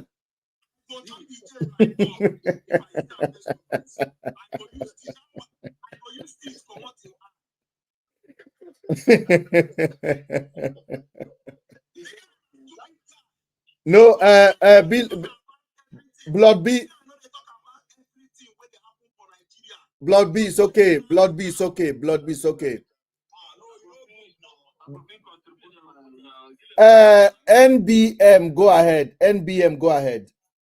Okay. The little thing I want to contribute for this matter. You see this especially this IPOB matter, bro. Make I tell all Igbo people. If you want fight for freedom, no bring our leg come outside where you know say you no go get am. Not true, my brother. Now bring our leg come outside where you know say you no go get am. You get as they fight freedom fighter. Oh, you look at this thing now. After all the way they play, they say this thing referendum, this and this. When he land now, he still land up for where Shakao. Where if they catch Shakao now that same place where Shakao will land. Now me myself, I don't love one Nigeria. Me myself, I like make Nigeria be one, but they get good governance. Okay, guys, let me ask because I feel like there's a lot of people that have a lot of empathy for Nnamdi Kanu. I am not on anybody's side. I have a highly documented my opposition to the way he led the movement, and I will never be afraid to say it. Do you think Nnamdi Kanu represented himself very well on this case in court throughout? He did represent himself well, but they kidnapped him. No. Oga, hold on. I said, did he represented all of the outbursts you see in the court? Did he play to the game of Nigerian politics? Did he buy the cheese they are giving to him? Did he use diplomacy throughout the 9 months of the trial? Because we've seen numerous court appearances where Nnamdi Kanu is insulting people, where he's insulting judges, where he's shouting. Hold on.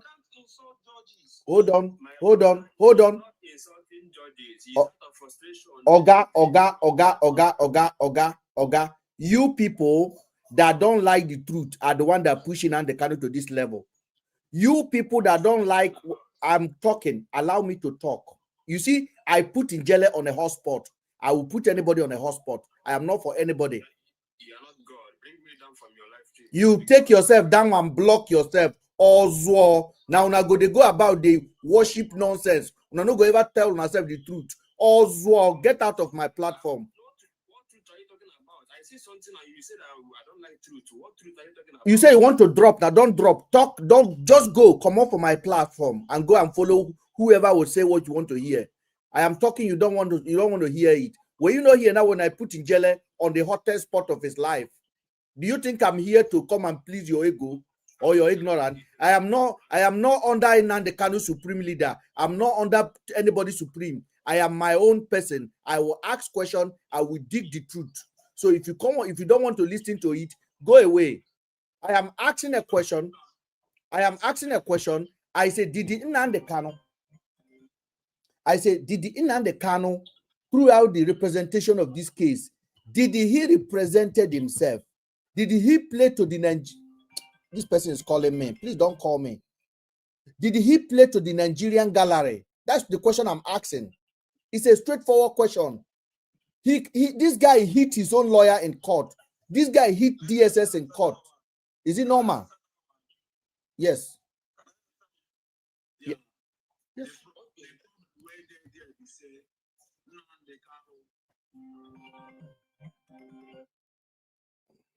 Guy, they face like something like that thing where they do, not be from in mind. Like it is so oppressed. Like in the feel, it is not in good mood.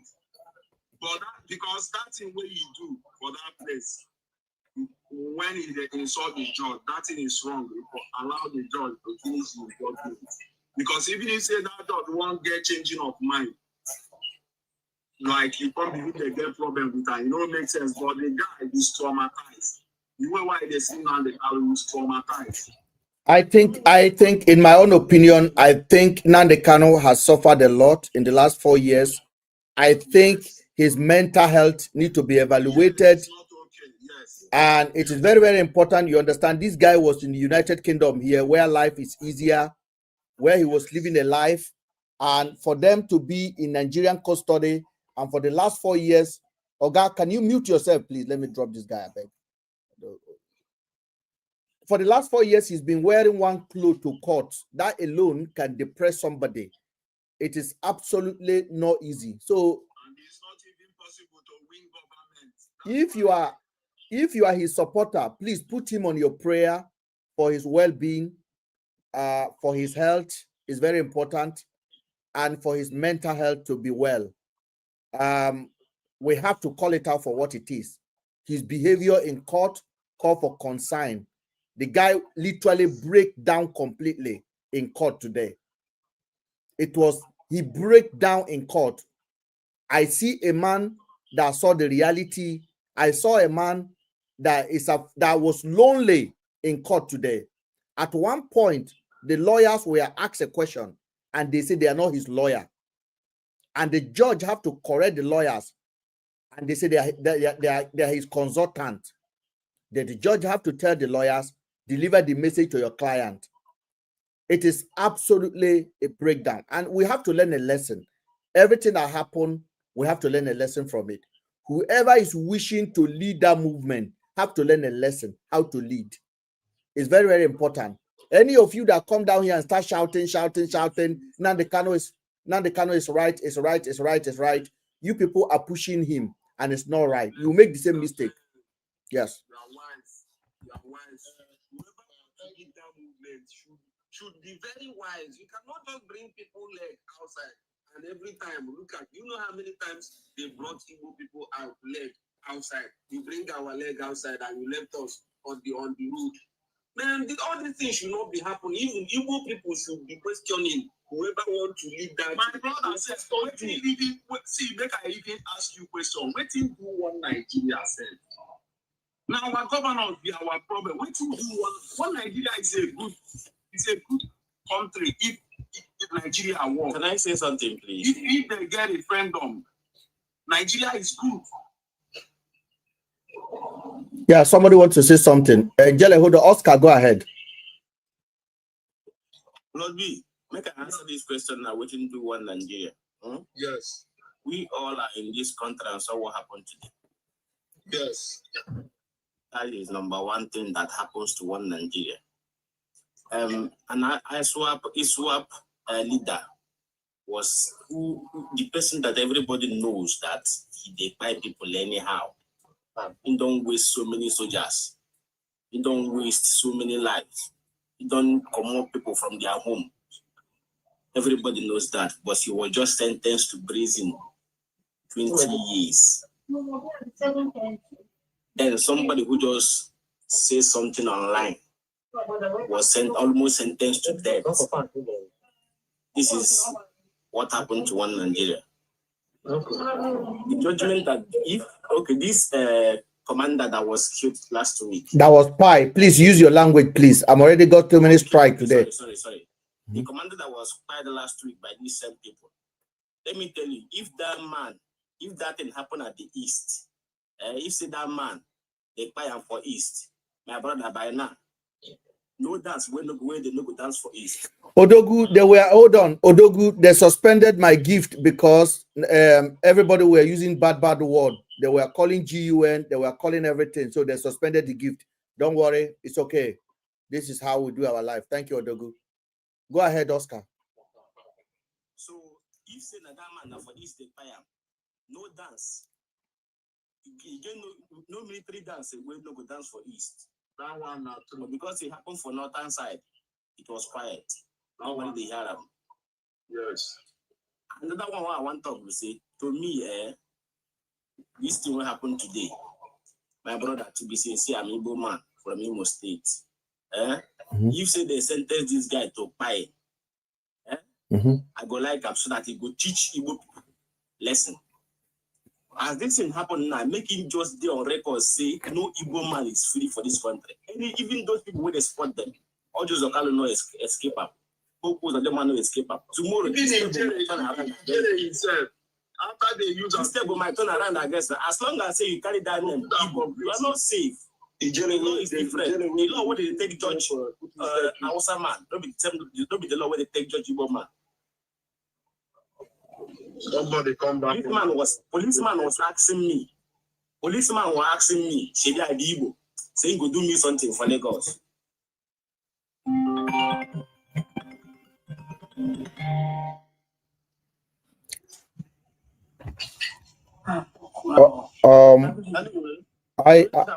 I want to thank you guys for actually joining. Somebody has been calling me on stop. The way they treat Igbo people is not the same way they treat other people. That one I know. We no be one, bro. So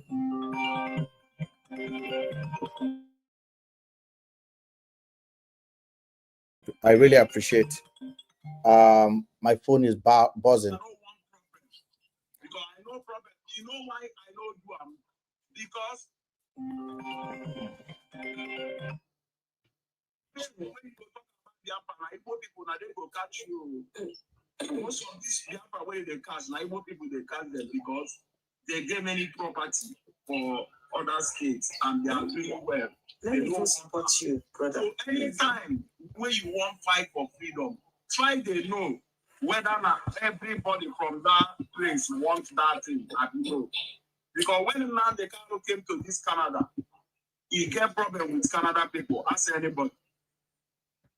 Because not everybody supports the movement. I don't go lie you. Just know that freedom where they fight, whether not everybody wants them, is very important. I want to thank you, Njele. Let me bring the lady that spoke now. Go ahead. You wanted to say something. You said, let me support you. Yeah, thanks for we Igbo ourselves, we even love ourselves. That's another thing. If I say it, they'll start coming for me. If this Biafra finally came on board, there's going to be a war between us. Who's going to lead? I have to be real here. And back home, I'm not trying to spill anything. Nnamdi Kanu, I knew him before he started applying, traveling abroad. His mother is from my community, Congo. I'm not happy with the way everything happened because the parents, both of them are late. At least they would have stayed alive to witness everything. If they did not witness, let it be. They are minding their business. But now, all this wahala, you know. I'm so sorry, guys. The phone call, I'm dead.